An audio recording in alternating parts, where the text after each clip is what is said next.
Ya,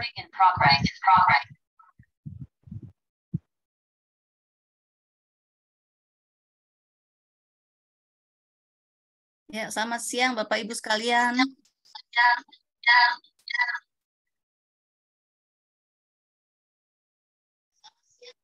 Terima kasih Pak Radityo, Pak Tauhid, Pak Ari.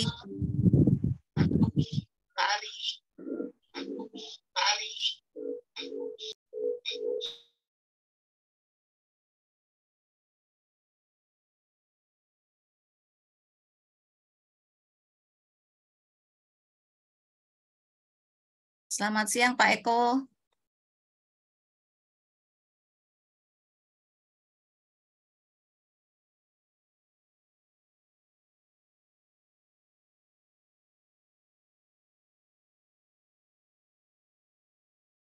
Ya, Pak Eko nanti pakai yang satu ya Pak, yang Pak Eko Imam ya? Iya, iya. Ya, oke.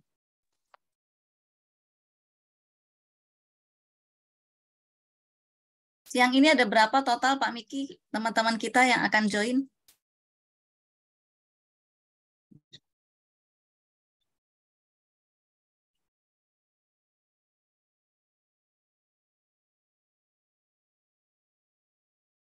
Pak Eko, so far kalau di Makassar kondisi hubungan industrial aman ya Pak ya? Nggak ada huru-hara? Enggak, Bu. Relatif aman sih.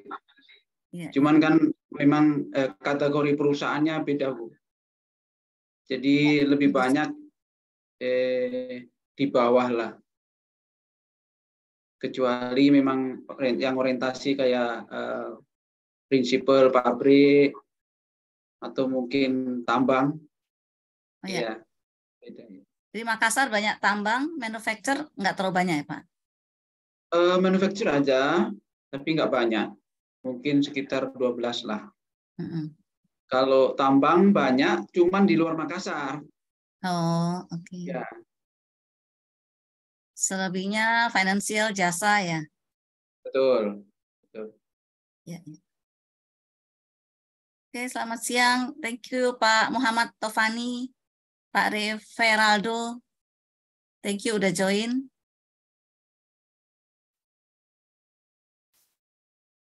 Ya. Mungkin nanti kita banyak diskusi kali ya Pak Eko ya, karena kan biasanya kasus-kasus hubungan industrial tuh khas banget ya.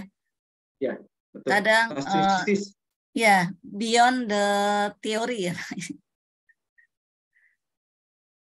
Ya pastinya nanti kita juga akan diskusi ya Pak, tindakan kuratif, preventif, mitigasi gitu ya. Jadi kita nanti dapat insight dari berbagai sudut pandang. Ya. Thank you sudah join Pak Fajar, Pak Radityo. Terima kasih. Ya, appreciate banget ya teman-teman, hari Sabtu weekend tetap upskilling, reskilling, dan improve kompetensi. Kita bangga banget nih Pak Eko, teman-teman HR Wiki itu aktif di grup WhatsApp, juga aktif di virtual learning. Iya. Saya lihat memang di luar sudah banyak grup ya Bu, grup HR ya. Yes, yes. Dulu itu kan HRD Club saja gitu kan. Sekarang udah banyak HR Club ya. Betul. Cuman yang saya lihat memang HR Miki lumayan lah, alhamdulillah. Yes, aktivitasnya mantap. Iya, iya. Ya, tidak terlepas dari adminnya nih, pembinanya, foundernya Pak Miki yang cukup demokratis. Jadi semua para suhu turun gunung untuk membahas satu kasus gitu. Betul. Ya, karena kan sesuai moto kita ya. Jadi HR Wiki memang oleh member dari dari member dan untuk member gitu. Jadi kalau banyak yang bilang grup kok nggak aktif, ya kamu sendiri nggak mulai gimana bisa aktif? Iya.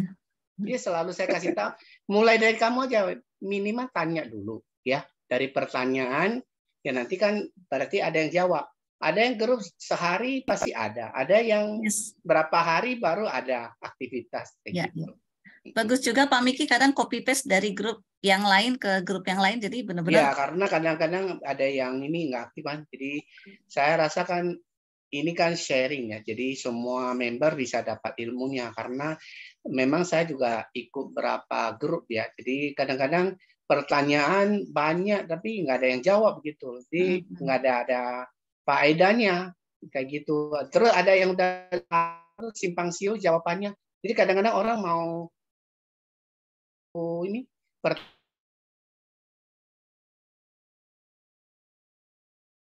Pak Miki nge-freeze.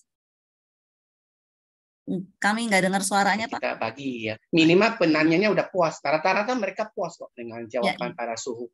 Karena udah jam terbang tinggi semua ya, rata-rata yang jawab. Pak Miki, hari ini teman-teman kita yang akan join berapa orang, Pak? Puluhan. 10. Ya.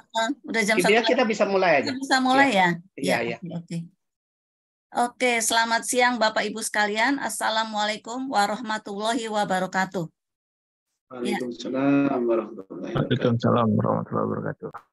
Terima kasih Bapak Ibu sekalian, sahabat HR Wiki Indonesia. Siang ini kembali kita bertemu untuk virtual learning session. Nggak terasa udah yang ke-237. Topik kita siang ini adalah langkah dan peran HR dalam hubungan industrial ketenagakerjaan.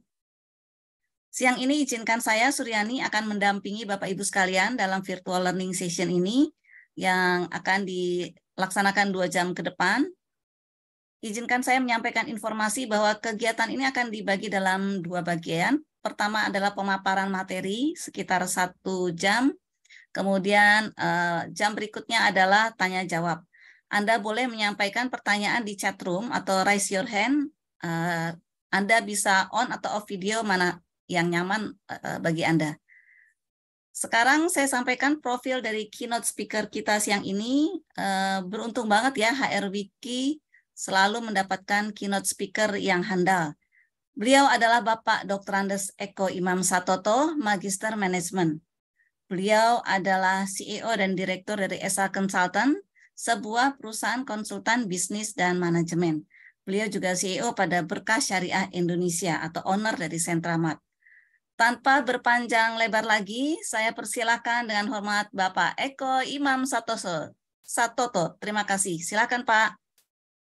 Baik, terima kasih Ibu Suryani. Terima kasih saya ucapkan kepada rekan-rekan semua. Namun tidak lupa saya senantiasa mengajak bersyukur kehadirat Tuhan, bersyukur kehadirat Allah Subhanahu wa taala, yang mana karena berkahnya lah kita di tempat dan waktu yang baik ini, kita bisa bertemu, kita bisa bersinergi, kita bersharing dalam kajian yang kita tampilkan di kesempatan sore hari ini. Tak lupa juga saya senantiasa mengucapkan syukur terima kasih kepada founder kita yang senantiasa mensupport dan memang saling mensupport sehingga kita terus belajar dan terus saling menerima dan memberi. Oleh karenanya itu sangat bermanfaat bagi kita sekalian. Juga Ibu Sur yang sudah berkali-kali mendampingi bersama-sama saya ya, artinya bukan mendampingi tapi bersama-sama memandu saya. Juga teman-teman peserta di kesempatan session hari ini, saya ucapkan terima kasih atas partisipasi, atas keikhlasannya untuk bersharing bersama. Saya sungguh bangga dan merasa luar biasa. Tetapi pun demikian, mohon izin, mohon maaf, bukan berarti saya menggurui teman-teman sekalian, tapi kita prinsipnya di sini adalah bersharing, walaupun mungkin saya diberikan amanah sebagai penyaji materi, dan yang saya ingin sampaikan nanti itu lebih banyak pada praktek di dalam penyelesaiannya, yang mana itu pernah saya alami dan pernah saya kerjakan sendiri. Nah, oleh karenanya judulnya memang saya selalu berdiskusi apa yang menjadi topik kira-kira bisa menjadi baik ya untuk materi kita. Ibu disilahkan di share. Di sisi lain mungkin teman-teman ingin lebih paham atau lebih kenal saya. Saya saat ini berdomisili di Makassar. Ya, saya sekarang berdomisili di Makassar dan asli saya memang Jawa Timur, Malang Selatan. Lalu kemudian sedikit punya background di beberapa praktisi, sempat juga di jurnalis, dan yang terakhir memang saya lebih fokus di consulting manajemen bisnis dan HRD. Walaupun ada beberapa praktek bisnis yang memang kami jalankan, itu terkait dengan kepinginnya pembuktian, tapi tetap teman-teman yang jalankan. Jadi sebagai consulting yang boleh dibilang saya in charge sebagai pendampingnya. Salah satu yang sekarang saya ingin besarkan itu adalah pusat training dan outbound yang berlokasi di Villa Assalam Garden, juga di Makassar tentunya. Nah, kemudian di sisi lain, saya juga sampai dengan hari ini masih sangat aktif di beberapa akademisi, walaupun sifatnya panggilan saja ya. Seperti tahun ini kami direkomended untuk dari dunia Dudi, ya, dunia usaha dan industri, untuk sebagai pengajar di salah satu akademisi juga. Nah, di tema kita hari ini adalah ya bagaimana langkah dan peran HR dalam hubungan industrial ketenaga kerjaan. Saya pikir kalau kita bersama-sama melihat atau memandang atau juga mengkaji daripada tema kita, tentunya pastilah teman-teman ini sudah banyak paham tentang ke-HRD-an dan kaitannya dengan hubungan ketenaga kerjaan. Lalu apa sebenarnya langkah dan bagaimana langkah kita? Ya, bagaimana juga peran kita dalam hubungan industrial ketenaga kerjaan? Yang paling penting di dalam menentukan langkah dan peran, sudah tentu kita harus mencoba mengkaji ulang atau membaca literatur sebanyak mungkin bagaimana sebenarnya dunia yang akan kita masukin. Langkahnya apa? Tentu beberapa langkah itu yang paling saya lihat, pertama, sebagai seorang HR, itu kita pasti mempunyai perencanaan rekrut dan seleksi. Di dalam perencanaan rekrut dan seleksi, Bapak Ibu sekalian, ini juga mempunyai kaitan erat dengan hubungan industrialnya. Jadi sejak awal peran HR itu sudah ikut di dalam hubungan industrial pada saat perencanaan rekrut dan seleksi. Apalagi kalau sudah masuk kepada jenjang wawancara dan tes. Kenapa demikian? Yang perlu kita garis bawahin, ketika kita melakukan wawancara, ketika kita melakukan tes, jangan lupa bahwa biodata itu akan menjadi krusial ketika biodata di dalam wawancara dan pada akhirnya meningkat pada hubungan kerja, yang mana itu ada tendensi ketidakcocokan atau keabsahannya.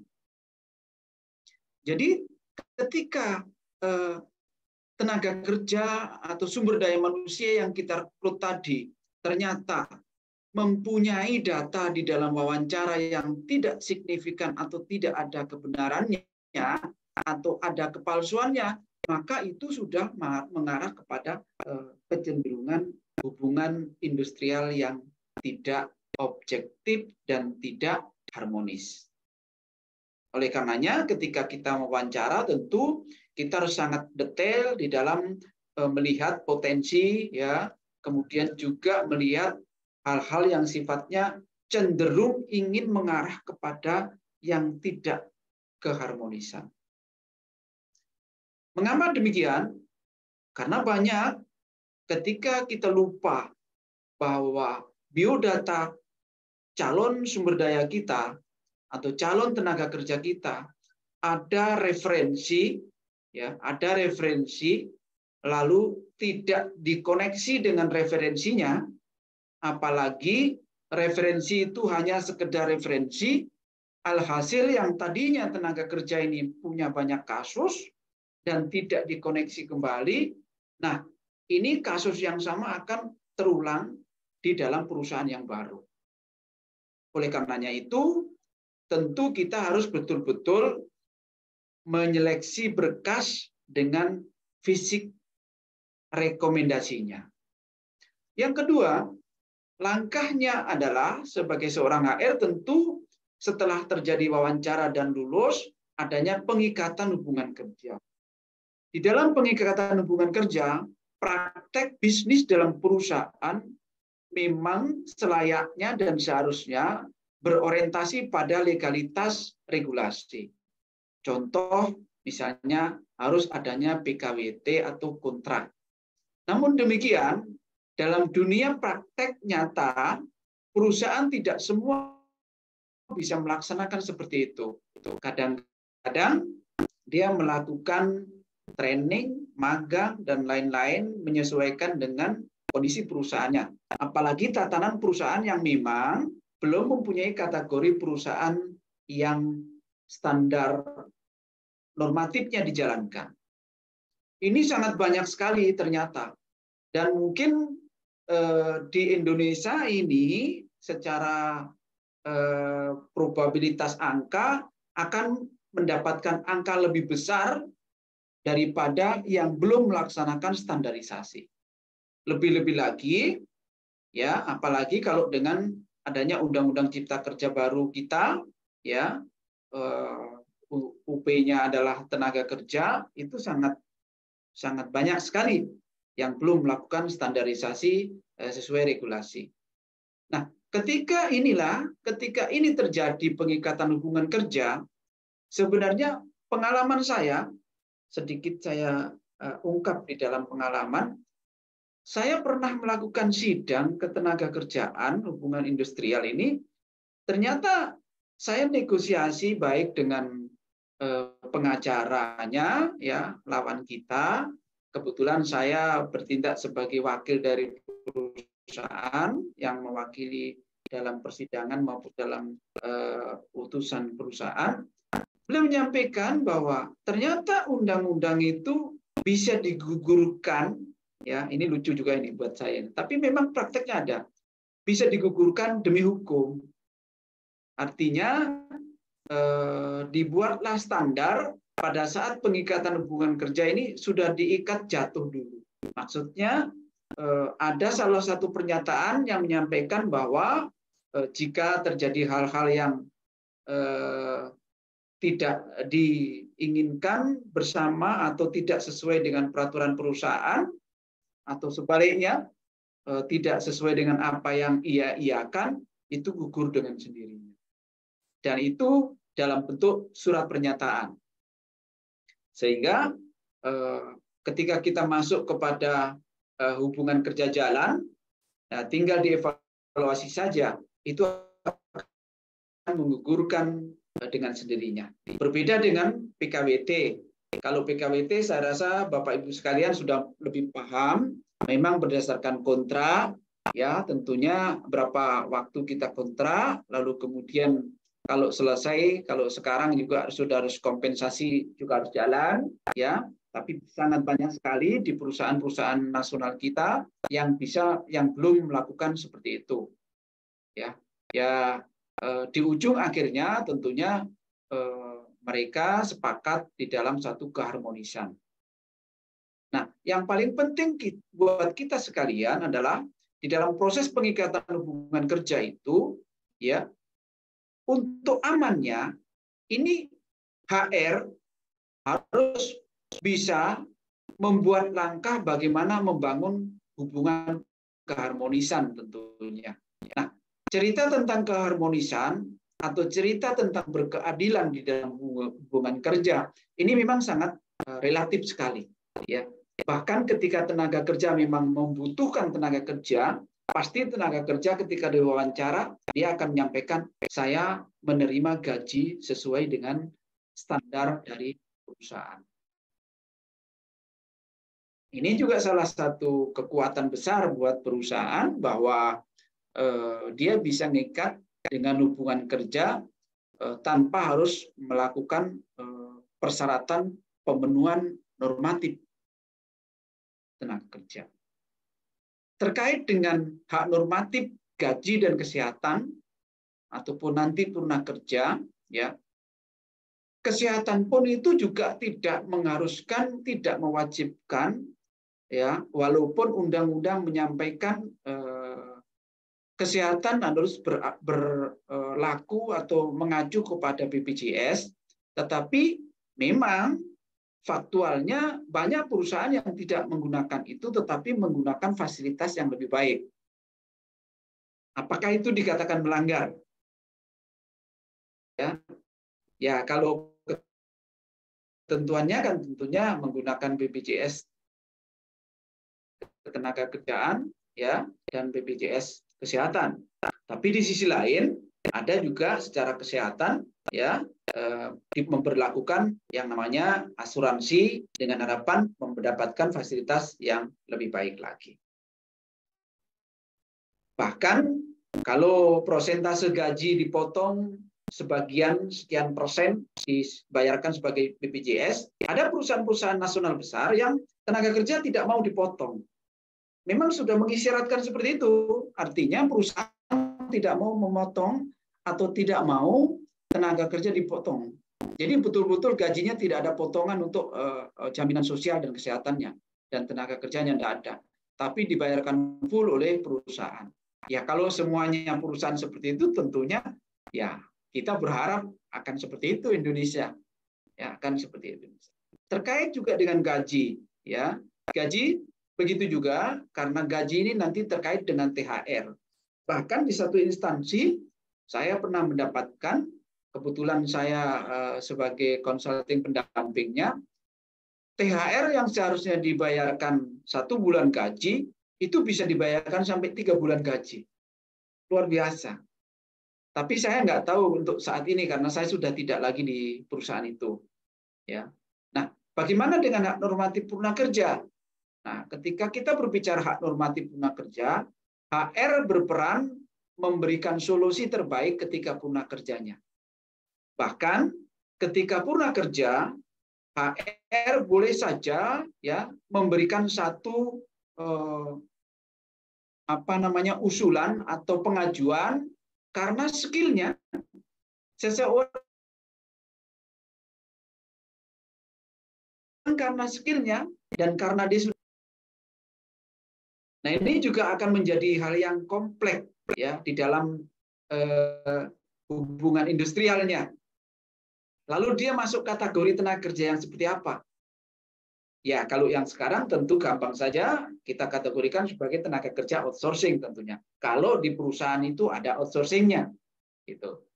Dan ini banyak sekali. Nah, terkait dengan purna kerja, memang kewajiban yang paling penting normatif dilaksanakan adalah sesuai dengan standar yang sudah diberlakukan pada saat pengikatan hubungan kerja di langkah yang kedua tadi. Berikutnya, kalau kita cerita pengkaryaan, memang itu harus berdasarkan atas evaluasi kinerja. Ya, kinerja yang baik, dan kebetulan saja belum mendapatkan tenaga kerja yang mampu menggantikannya, maka boleh-boleh saja ya pengkaryaan itu dilakukan kembali. Namun demikian pengikatannya kembali lagi ya pada hubungan kerjanya harus betul-betul transparansi dan dilakukan berdasarkan hubungan kerja yang sama-sama disetujui. Dan banyak di antara bapak-bapak yang usianya sudah pensiun, lalu kemudian karena hubungan baiknya ya dengan manajemen, dia dikaryakan kembali. Itu adalah 4 langkah yang saya simpulkan. Walaupun sebenarnya langkah-langkahnya sangat banyak sekali. Ya, sangat banyak sekali. Tapi kalau saya simpulkan dari sekian pekerjaan HR dalam langkah hubungan industrial, tentunya mulai dari perencanaan rekrut, ya, wawancara sampai kepada purna kerja atau pensiunnya. Terkait dengan masa kerja itu menjadi hal yang sangat tersendiri karena hal-hal yang sifatnya kepentingan dan kebutuhan itu harus betul-betul menjadi nilai seimbang. Barangkali ini yang saya sampaikan tentang langkah-langkah HR. Nah, saya menyebut timeline HI ya. Kenapa ini timeline HI? Karena ini adalah satu garis ya atau satu tahapan hubungan industrial ya. Ya biasanya di area 1 di garis yang pertama itu HR harus mempunyai peran, ya, harus mempunyai langkah-langkah membuat data-data kepersonaliaan yang kuat, ya, data-data kepersonaliaan yang kuat, dan bahkan kecenderungan hubungan family, kecenderungan hubungan kekeluargaan itu bisa saja terjadi nanti mengungkit percepatan non keharmonisan. Ini bahaya. Tapi juga begitu, ada juga yang justru ada beberapa family ya yang bekerja dalam satu perusahaan, misalnya ada omnya, ada sepupu ya, ada sepupu mungkin ya, ada ipar ya. Nah, itu ada juga yang menjadi baik karena satu sama lain memang punya orientasi pada keharmonisan, ya, bahkan saling menasihatin. Kalau iparnya misalnya, kalau sepupunya misalnya tidak disiplin, wah dia sendiri yang mengadili. Boleh seperti itu. Tapi sebaliknya juga, ada juga yang justru akan menjadi provokatif. Ada menjadi provokator, ya, karena mereka merasa keluarganya dia tersakiti, saya juga tersakitin, padahal kasuistisnya sangat berbeda. Ini yang harus dipahami di area pertama. Jadi database kepribadian, data pribadi itu menjadi hal yang terpenting di dalam proses rekrutmen atau timeline daripada hubungan industrial. Yang kedua adalah pada saat start kerja, ya, pada saat start kerja, ya, di mana area kedua ini merealisasikan, ya, antara pekerjaan, keterampilan yang dimiliki, dan disinilah akan adanya pembuktian di mana sikap atau attitude, ya, skillnya akan teruji, ya, skill, attitude, knowledge-nya akan teruji. Nah, pada saat area kedua inilah sebenarnya akan terkunci di sini. Saya gambarkan kunci, kenapa? Kita akan kunci di sini. Dia akan selesai sampai di situ atau lanjut. Apakah itu hubungan industrialnya pada masa kontrak kerja PKWT ataupun yang lain? Artinya, area kedua ini akan menentukan, ya, akan menentukan apakah dia naik jabatan karir atau menambah masa pekerjaan atau selesai sampai di situ. Ya. Walaupun nanti ketika jabatan atau karirnya mulai berkembang, ya tentu area yang ketiga yang kita sebut dengan penilaian kinerja harus betul-betul mendapat perhatian yang serius. Bapak Ibu sekalian, 3 area krusial inilah sebenarnya yang harus kita pantau. Harus kita pantau sehingga ketika nanti mengidentifikasi persoalan-persoalan hubungan industrial, kita akan melihat dalam perusahaan itu atau dalam perusahaan ini kasuistisnya munculnya dari mana. Ya, kalau di Sulawesi memang sangat unik ya, uniknya apa? Tenaga kerja itu lebih banyak dari daerah, gitu. Ya mungkin Jakarta juga, ya, mungkin daerah dari daerah lain gitu. Tetapi skillnya sangat berbeda. Tetapi kefamiliannya itu sangat luar biasa. Bahkan ada satu klien saya, dia salah satu perusahaan catering, karyawannya hampir 200. Kalau dicerita gaji jauh dari normatif, ya tentu yang punya level manajerial, misalnya kayak manajernya atau mungkin di level HR atau mungkin di level staff, nah itu memang sudah mempunyai kategori gaji yang layak. Tapi di level bawahnya itu sangat-sangat jauh. Namun demikian hubungan keharmonisannya sangat luar biasa. Ya, karena ketika kasuistis seperti ini,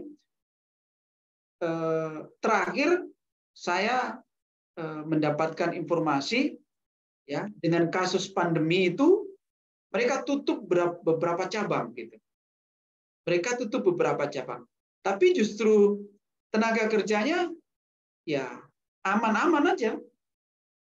Dan kalaupun dirumahkan atau pulang ke kampung itu mereka masih tetap istilahnya kalau orang Jawa sungkemnya masih gitu. Ya, sungkemnya masih. Dia nggak ada istilahnya nggak punya tidak sikap toleransi nggak. Justru mereka sangat tinggi. Dan memang saya lihat juga memang tidak ada yang namanya pembentukan serikat pekerja dan lain-lain, itu tidak ada. Tapi juga ada beberapa kasuistis yang di area KIMA, ya, KIMA itu singkatan dari Kawasan Industri Makassar, itu sangat luar biasa, sangat luar biasa. Luar biasanya maksud saya lebih sering terjadi tonjolan-tonjolan ketidakharmonisan yang mengakibatkan tentunya hubungan industrialnya ya tentu berpengaruh, Beda lagi kalau pengalaman saya di perusahaan yang besar di Sengkang, contohnya itu ada perusahaan gas, ya mereka hampir semuanya di atas normatif, dan itu pun kalau terjadi yang sifatnya hubungan industrial bisa diselesaikan secara kekeluargaan. Tapi terkait nanti beberapa kasus yang mungkin kita jadikan contoh, banyak perusahaan yang kecil juga, contoh aja misalnya toko HP, ya toko HP, bapak ibu bisa kita bayangin nih, toko HP ya, toko HP ya sifatnya mereka berarti tenaga kerjanya adalah pramuniaga gitu ya. Tapi ini sangat krusial, sangat mudah terjadi, dan pernah saya tahu dari toko HP ini justru timbul yang namanya perselisihan, akhirnya memuncaknya juga ke pengadilan. Waktu itu di Kendari, Provinsi Sulawesi Tenggara. Ya, padahal kalau dipikir karyawannya cuma 5, ya karyawannya cuma 5, kepala tokonya 1, 3 orang adalah shift, 1 off. Ya, yang 1 off itu biasanya dia merangkap. Jadi ini kasusnya sangat luar biasa. Tetapi ini terjadi memang karena dari luar. Artinya kalau dilihat kategori perusahaan atau usahanya kan memang belum besar. Jangan cerita tentang peraturan perusahaan, ya pasti mungkin dia belum buat gitu. Atau mungkin banyak hal yang memang tidak memahami itu. Ini yang harus kita perhatikan sehingga di dalam timeline hubungan industrial ini sangat kita kuatkan di dalam menggarisbawahi pekerjaan-pekerjaan kita. Langkah-langkah kita apa, ya peran kita apa. Nah, terkait dengan peran HR itu sendiri, memang kita harus selalu terus belajar tentang bagaimana regulasi perundang-undangan dan internal perusahaan. Bahkan kita harus pahami pula di dalam mengkaji regulasi itu tentu nanti akan terkait dengan perda masing-masing. Ya, saya berada di Sulawesi Utara dengan berada di Sulawesi Tenggara itu sangat berbeda sekali. Contoh aja misalnya di salah satu provinsi A, ya itu dia tidak ada yang namanya perda yang sifatnya membebani. Ya, kenapa saya sampaikan seperti ini? Karena tenaga kerja ketika mendapatkan pekerjaan, kalau dulu, ya ini kasus dulu ya, sekarang saya jarang nanganin yang seperti ini, ya itu kan harus punya kartu kuning gitu, kan harus punya kartu kuning gitu. Nah, ketika pengurusan kartu kuning ini ternyata kan akan menjadi pendapatan tersendiri buat daerah. Tapi sebenarnya kalau menurut saya sih itu nggak perlu gitu. Sebaliknya, perusahaan ketika merekrutmen, dia juga harus melakukan pendaftaran rekrutmen. Ya, pendaftaran rekrutmen. Tapi berbeda ketika saya di Jakarta, saya waktu itu nangani Nokia. Nokia waktu itu punya outsourcing vendor namanya Telkomsel. Ya. Waktu itu Nokia masih hebat-hebatnya ya, Nokia masih punya gerai di mana-mana ya. Itu saya nggak mendapatkan perda yang seperti itu. Justru kalau di Jakarta itu orang masukkan berkas, pengalaman saya ini mohon maaf ya, mohon izin teman-teman sekalian, orang memasukkan berkas, dia nanya, Pak, berapa biayanya? Loh, saya terkejut. Loh, nggak ada biaya, Pak. Terus staf saya lagi nanya, Pak, ada yang tanya, Pak, ada yang mau bayar biaya pendaftaran? Loh, saya bilang, nggak ada biaya pendaftaran, kita gratis. Dia heran gitu loh. Ternyata setelah saya lihat-lihat, oh ternyata kalau outsourcing di sana itu juga menjadi potensi pendapatan gitu. Ini juga sebenarnya akan menjadi krusial, akan menjadi bumerang ketika rekrutmen seperti itu. Karena akan menjadi omelan, akan menjadi cerita. Saya masuk di sini Pak, bayar biodata, ternyata begini-begini. Nah, ini contoh saja. Nah, tetapi terkait regulasi perundangan yang formal, yang nasional, yaitu kita harus pahamin bahwa dengan adanya Undang-Undang Cipta Kerja, banyak sekali teman-teman bertanya bagaimana hubungan industrial di dalam penyelesaian perselisihan dengan Undang-Undang Nomor 13. Saya ingin sampaikan di sini, memang kadang-kadang ketidakmampuan dan pengetahuan itu menjadi potensi baik. Ya, menjadi potensi baik. Dulu kan ada namanya P4P, P4D gitu ya. Penyelesaian perselisihan daerah gitu kan. Akhirnya penyelesaian perselisihan pusat gitu kan. Nah, sekarang itu kan sudah nggak ada gitu kan. Tapi ada perusahaan yang belum paham tentang ketidakadaannya itu akan menjadi potensi baik. Baik dengan pengertian cepat selesai, diselesaikan secara bipartit gitu kan. Itu juga enak juga gitu. Yang kedua, peran HR harus pahami juga betul-betul memahami peran keharmonisan. Apa sih, bagaimana sih sebenarnya peran keharmonisan itu? Gitu. Sebenarnya subjek dan objeknya ini yang paling penting. Gitu. Kenapa? Kadang tenaga kerja tidak mendapatkan upah sesuai dengan standar minimum, itu enak-enak aja. Gitu. Ketika seorang HR itu merasa dan bisa mengayomi, bisa membuat banyak hal terpecahkan, terselesaikan secara bersama.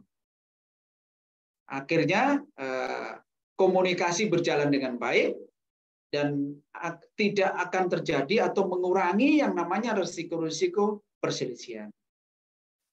Namun demikian, kita semua berharap bahwa hubungan tenaga kerjaan itu dapat dikatakan harmonis, ya tentu masing-masing pihak antara pengusaha dan pengusaha sebagai pemberi kerja dan tenaga kerja sebagai penerima pekerjaan menerima dengan betul-betul ikhlas. Banyak kasus-kasusnya ketika mau bekerja, wah semua tenaga kerja, Pak, iya Pak, saya kerja Pak, penting kerja dulu lah, penting kerja dulu, gaji kita nantilah gitu. Nah, tapi begitu sudah bekerja, bikin olah dia, banyak juga begitu, Tapi juga begitu juga. Ya, itu kalau perusahaan dengan HRD yang mempunyai paham tentang perannya, dia langsung dibuat surat pernyataan bahwa dia menyatakan gaji menyesuaikan perusahaan, ya, dan kinerja maupun karir dilihat daripada hasil pekerjaannya. Tapi ada juga yang lupa bahwa HRD nggak berperan di ketika seperti itu, sehingga nggak punya bukti. Ketika nggak punya bukti, dia melakukan komplain pada saat perjalanan hubungan kerja, terjadilah pasti perselisihan antara kedua belah pihak. Yang ketiga, peran HR itu adalah harus selalu banyak belajar tentang pemetaan. Ya, pemetaan kasus. Jadi kalau perlu, ya kalau dulu saya cukup rajin mengclipping kasus-kasus yang dimuat di media. Lalu sekarang kan kita harus menambah banyak mata karena selalu harus di media online gitu. Dulu kan matanya cukup satu aja gitu kan, media komunikasi koran gitu kan. Dan biasanya kalau satu koran itu memuat, koran lain akan memuat, tapi beritanya miring-miring sedikit gitu aja. Gitu. Tapi sumber beritanya sama. Kalau sekarang sangat harus banyak nambah mata karena media informasi online sangat banyak dan itu juga sudah berbeda pemberlakuannya tentang undang-undang pers. Bahkan saya dengan Ibu Suryani dengan Pak Miki hari ini bisa kita buat media online, ya kan? Bisa itu. Dulu saya punya tabloid namanya Bisnis dan Manajemen, itu dikaji teman-teman di Jakarta, gitu.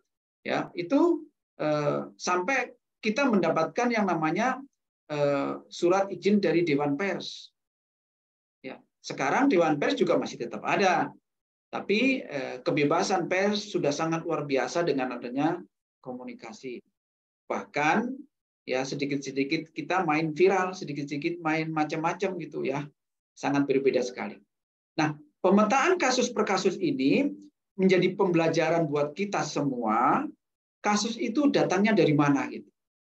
Kalau dari timeline tadi atau kalau dari langkah tadi tentunya hampir mulai dari awal sampai akhir itu menjadi pemetaan. Pemetaan yang pertama misalnya kasusnya bisa terjadi pada saat wawancara. Ya. Kasusnya terjadi bisa pada saat hubungan tenaga kerja. Karena pada saat wawancara bisa saja pewawancara menyampaikan gajimu segini. Nanti begitu kontrak yang membuat legal berbeda, gajinya berbeda. Padahal pada saat wawancara tidak ada catatan-catatan interview. Kalau saya menyebutnya, kita sebagai pewawancara harus selalu punya catatan yang disebut dengan cross-check interview. Sehingga cross-check interview itulah yang akan menjadi dasar naik kepada proses hubungan kerja. Jadi kasus-kasus per kasus ini bisa timbul dari awal. Gitu. Bukan hanya timbul pada saat proses hubungan kerja berjalan, tidak. Tapi pun demikian juga begitu juga pada saat akhir, ya itu bisa saja terjadi seperti itu. Bahkan ada satu kasus yang pernah saya lihat, tapi saya tidak tanganin, cuman saya mendapatkan komunikasi karena teman yang membantu menangani di sana itu tidak terselesaikan sampai sekarang. Dan aset pun dijual juga belum bisa menyelesaikan permasalahan daripada hak-hak tenaga kerja itu sendiri. Ini sebagai catatan dari saya tentang peran HR itu sendiri. Lalu yang berikutnya adalah, ini saya gambarkan, yang keempat itu adalah identifikasi masalah. Setelah kita lakukan pemetaan masalah, itu tentu kita harus identifikasi betul masalahnya. Jadi walaupun kita petakan kasus ini terjadi dari proses rekrutmen atau proses wawancara, tapi masalahnya harus diidentifikasi. Ya, seperti sekarang ini, wawancara pun sudah berbeda. Kenapa wawancara berbeda? Karena kita wawancara bisa online. Kalau dulu wawancara kan pasti harus ketemu. Sekarang wawancara bisa online.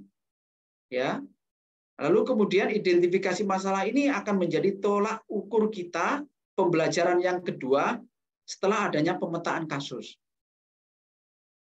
Yang berikutnya adalah memahami regulasi.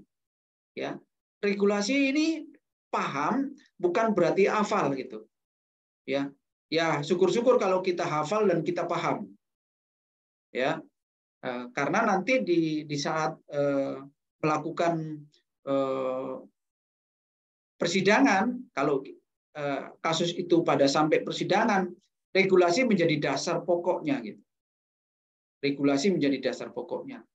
Dan itu sangat saya berdoa, mudah-mudahan kita semua dijauhkan pada saat atau kita dijauhkan pada kasus-kasus yang mengikuti persidangan. Sangat-sangat melelahkan. Sangat melelahkan. Oleh karenanya itu, disinilah peran HR, bagaimana caranya terjalin ya hubungan keharmonisan yang panjang.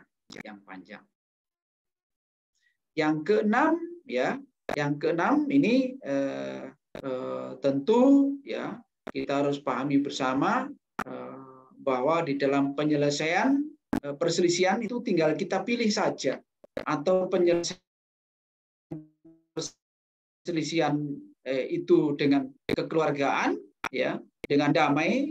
Nah, itu yang paling penting. Karena pengalaman yang saya pernah ikutin, di akhir-akhirnya semua hakim, semua penuntut itu menyarankan damai gitu.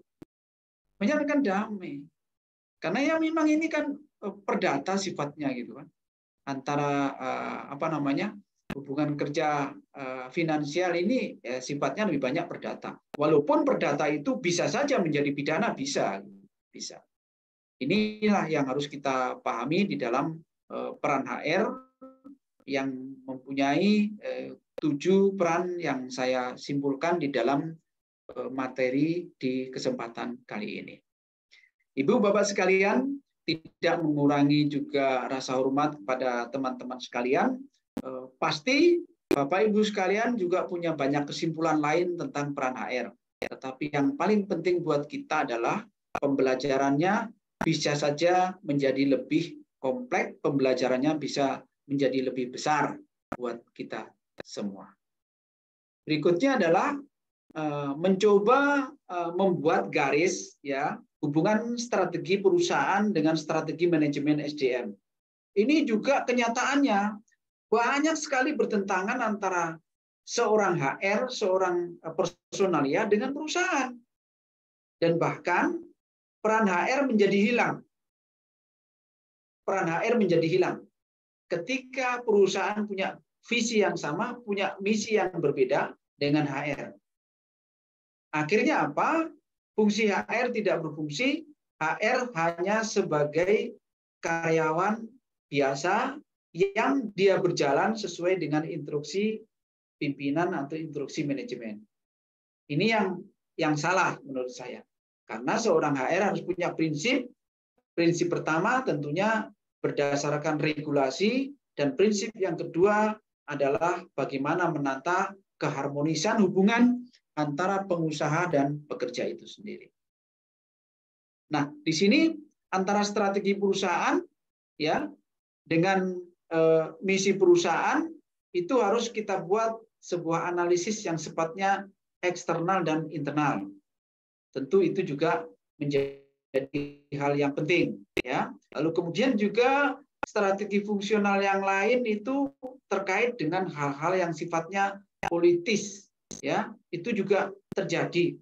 Misalnya karyawan ini kan menjelang pemilu nih. Karyawan ternyata di luar atau di rumahnya sebagai aktivis parpol tertentu ya. Lalu kemudian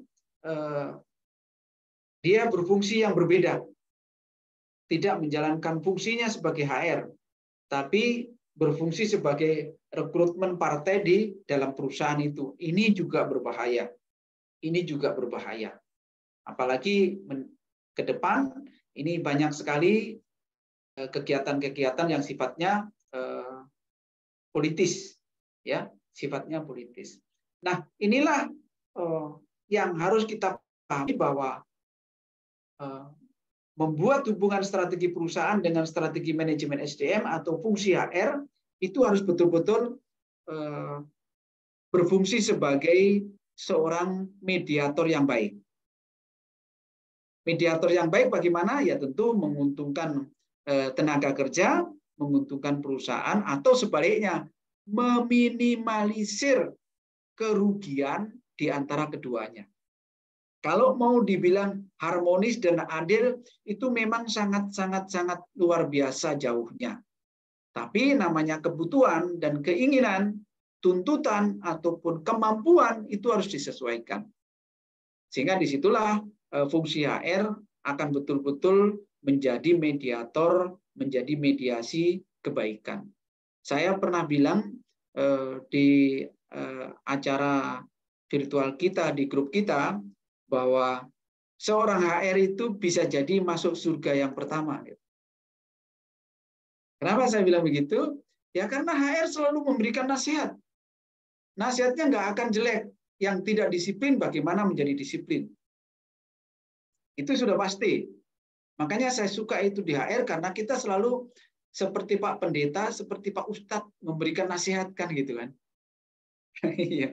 Nah, itu menurut saya sih ya. Jadi HR itu sangat luar biasa. Sangat luar biasa. Tidak ada HR itu mengintimidasi, besok jangan masuk ya. Besok kamu lambat. Ya nggak ada lah. Pasti, kalau kamu nggak masuk besok, kalau kamu lambat besok, awas, ada sanksi. Seperti itu. Dan sebaliknya, kalau ada yang berprestasi, nih, ulang tahunmu kan? Nih, ada hadiah nih untuk ulang tahun. Kinerjamu bagus, ulang tahun, ada dia. Apa Pak? Kentucky. Ini contoh aja seperti itu.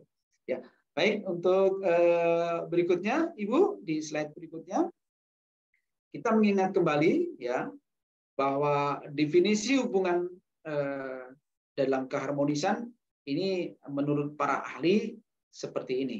Ya, hubungan formal yang terdapat antara kelompok kelompok manajemen ya dan kelompok pekerja yang terdapat dalam satu organisasi. Ya.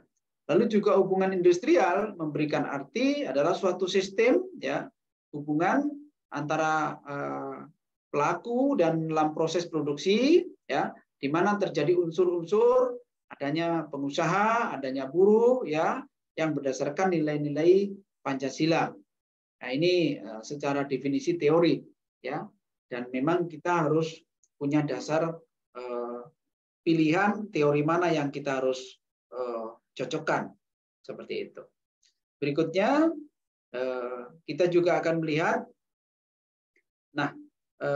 tentu di dalam menjalin keharmonisan kita harus menciptakan bagaimana menciptakan ketenangan kerja, ya, bagi tenaga kerja, menciptakan ketenangan berusaha tentu bagi pengusaha.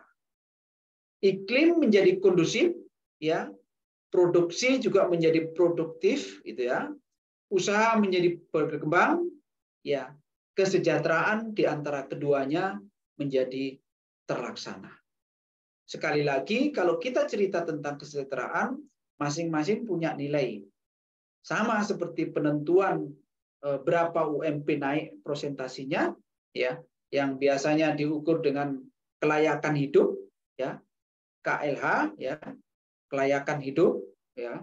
Nah, tetapi di sisi lain, ya, kelayakan hidup itu masing-masing orang tentu tidak sama, apalagi masing-masing daerah. Prosentase kenaikan itu pasti berbeda. Tetapi di sisi lain, sebenarnya apakah juga ketika terjadi kenaikan kelayakan hidup yang akan mengimpact pada kenaikan UMP, itu juga akan terjadi kenaikan surplus baik buat omset dan profit perusahaan. Ini yang sebenarnya perlu dipikirkan, gitu. Perlu dipikirkan. Di sisi lain, kasihan pengusaha kita, ya, dengan kondisi-kondisi yang tertentu, ya, di luar daripada kondisi force majeure, analis bisnis dan ekonominya kita saat ini sangat-sangat luar biasa fluktuatifnya. Sementara kontinuitas kebutuhan, memang kita harus percaya bahwa tingkat kebutuhan setiap tahun pasti akan bertambah. Oleh karena itu, bagaimana kita menciptakan iklim untuk mendorong usaha, ya, di dalam investasi, dalam rangka pertumbuhan ekonomi nasional, dan juga memperluas kesempatan tenaga kerja. Sehingga di dalam kondisinya akan menciptakan iklim berusaha yang baik, akan menciptakan iklim kesejahteraan masyarakat, akan menciptakan iklim tenaga kerja bekerja dengan penuh kenyamanan. Lanjut, Ibu. Nah, lingkup hubungan industrial saya rasa kita pahami bersama, ya. Tentu berharap hubungan industrial itu adalah seluruh permasalahan yang terkait dengan hal-hal yang sifatnya langsung maupun tidak langsung dalam hubungan pengusaha dan tenaga kerja diharapkan menjadi hal yang memacu pada hubungan industrial yang harmonis, pada hubungan industrial yang normatif menyesuaikan dengan regulasi maupun kebijakan-kebijakan pemerintah yang ada. Sebagai contoh saja, ternyata di beberapa provinsi itu juga masih ada lingkup-lingkup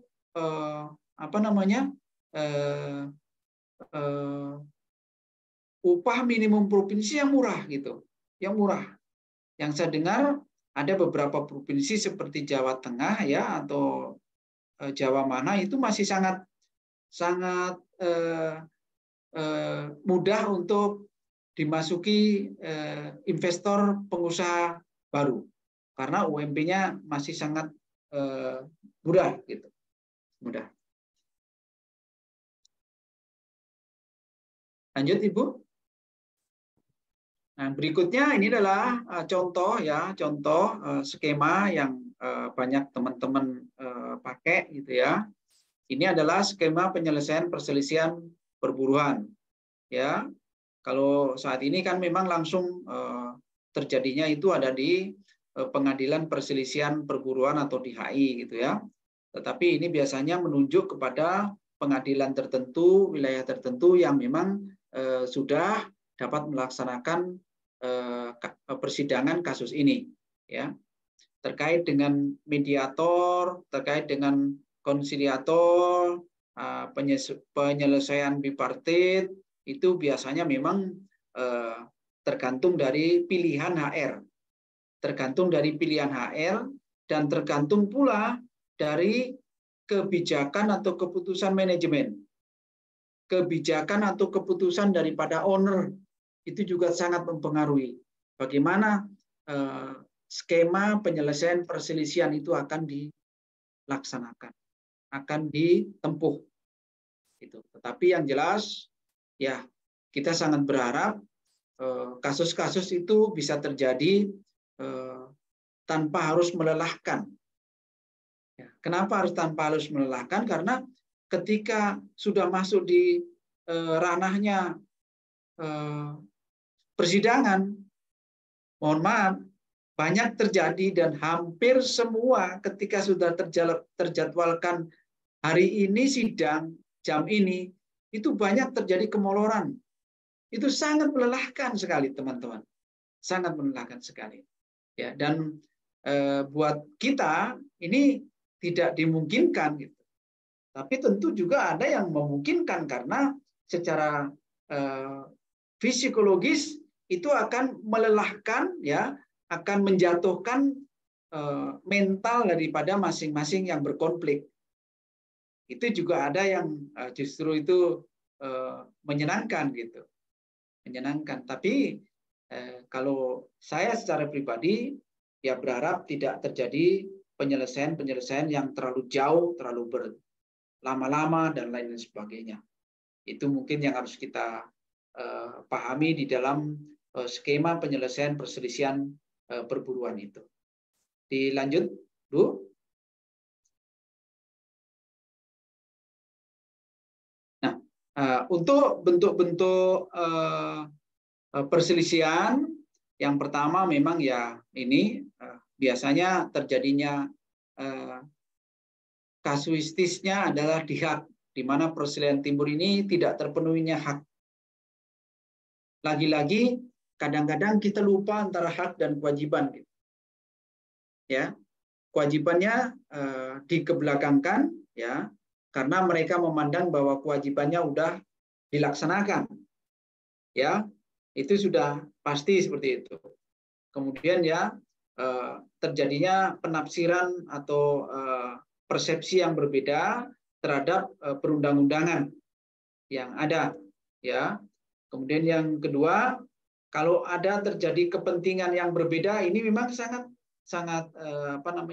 merugikan ketika terjadi seperti ini. Ketika terjadi seperti ini. Yang ketiga tentunya adanya PHK. Nah, PHK ini juga akan bisa menimbulkan perselisihan. Ya, kenapa? Karena semua orang tidak menginginkan terjadinya PHK. Tidak menginginkan sebagainya terjadinya PHK. Dan yang berikutnya, ya, ini terjadinya perselisihan antara serikat pekerja maupun serikat buruh, ya, di mana tidak adanya kesesuaian paham di dalam melaksanakan hak dan kewajiban di dalam kesekretariatan atau perserikatan di dalam pekerjaannya itu. Ini salah satu dari beberapa kesimpulan saya tentang bentuk-bentuk perselisihan yang biasanya terjadi.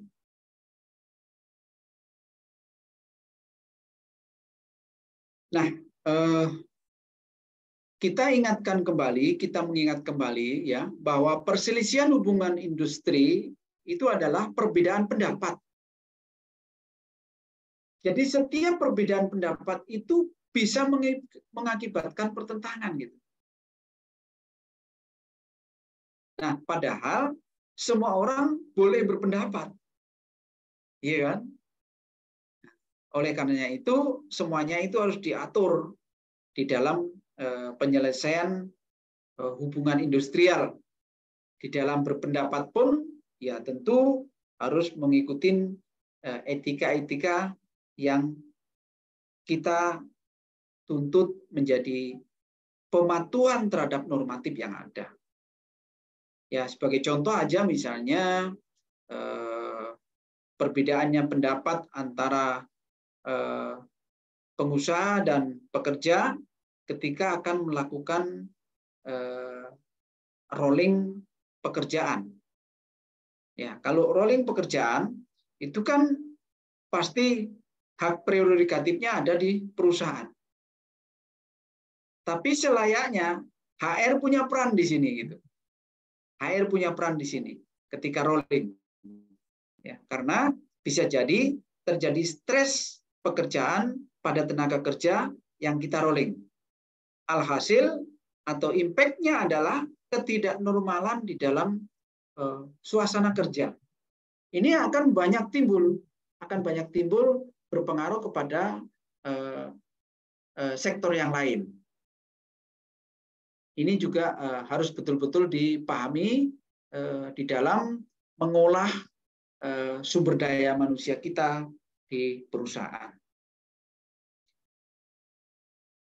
Nah, kalau ini adalah tingkat kesepahaman yang tinggi tentang komunikasi, ya, bagaimana hubungan keharmonisan itu digambarkan sebagai piramida yang seperti ini. Sehingga hubungan industrial ini dia mempertemukan dari semuanya. Kapan dilakukan hubungan industrial ini menyentuh pada keadilan? Kapan hubungan industrial ini dapat menyentuh secara keharmonisan? Ya, di sisi lain, kapan juga hubungan industrial itu dikategorikan sebagai hubungan yang dinamis? Ya, kenapa demikian? Ya, karena memang secara kebutuhan, secara kepentingan, secara kemampuan itu harus terukur. Yang namanya kebutuhan, yang namanya hak, itu pasti punya hak banyak. Tapi yang namanya kewajiban tentu juga harus berimbang antara kewajiban dan haknya. Antara kinerja, skillnya, dengan antara upah yang diterimanya. Makanya sekali lagi, biasanya ada tenaga kerja harian, ada tenaga kerja bulanan, sama mereka tidak bisa disimpulkan bahwa tenaga kerja harian begini, tenaga kerja bulanan begitu. Tidak. Semuanya harus terukur dengan bagaimana hasil kerjanya.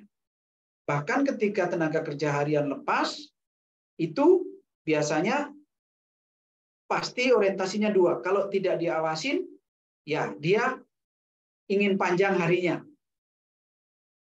Tidak harus begitu. Tenaga kerja bulanan, apakah juga sudah bisa mampu mengendalikan bahwa dalam satu hari itu dia mengukur dirinya? Nah, disinilah masing-masing hak dan kewajiban itu betul-betul harus dipahamkan. Harus dipahamkan. Disinilah sekali lagi peran HRD, ya, peran HR, peran SDM itu sangat-sangat luar biasa. Sekali lagi saya sampaikan, mudah-mudahan orang-orang yang bercimpung di dalam HR ini adalah orang yang masuk surga pertama. Ya, seperti itu. Karena kita selalu mengedepankan kebersamaan, selalu mengedepankan keharmonisan, ya, selalu mengedepankan berkeadilan. Tapi juga ada di sebelah yang lain orang yang memperjuangkan yang namanya berkeadilan, dia juga bilang, wah kalau begitu saya juga harus orang yang masuk surga pertama juga, gitu. Gitu kan. Ya, baik, dilanjut, Ibu, tinggal beberapa slide saja. Ini yang terakhir, ya. Ini bisa dijadikan pembelajaran, ya, tentang prosedur penyelesaian perselisihan perburuan atau perselisihan industrial kita, hubungan industrial kita. Tapi satu hal lagi, bahwa ini hanya sekedar prosedur yang biasanya banyak dipakai teman-teman. Ya. Tapi teman-teman yang sudah paham dengan lokasi, dengan lokalingnya, itu biasanya ini bisa dilompatin. Ya, bisa dilompatin. Ya, bahkan yang tadinya sidang itu harus 3 kali pertemuan, nggak perlu sidang, ketemu sekali udah putus. Ini juga kehebatan, gitu. Kehebatan bagaimana seorang HR sebagai negosiator, sebagai mediator. Ya, saya pernah nangani sebuah kasus di dalam prosedur perselisihan hubungan industrial itu, secara teori dan pengalaman harusnya begini nih, begini. Ada beberapa tahapan, tapi saya berusaha mempercepat karena ini kasusnya di luar kota, biaya akan semakin mahal dibandingkan beban biaya, ditambah beban biaya yang harus dibayarkan oleh perusahaan. Bagaimana kita berpola supaya waktunya lebih cepat?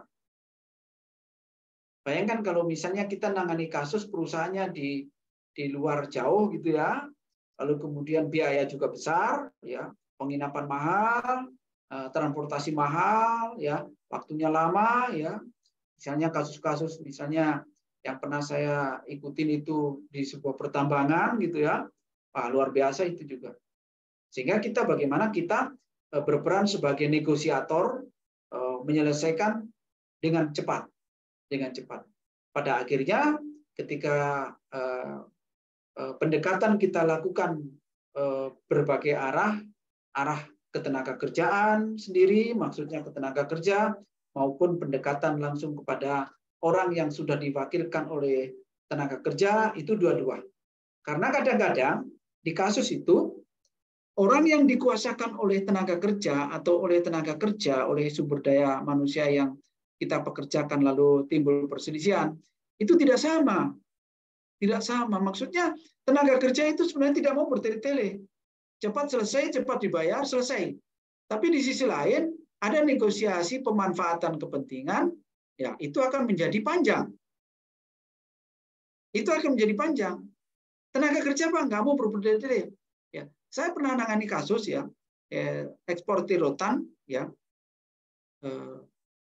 Setelah dibayar, dengan sidang selesai dibayar, sesuai dengan tuntutan,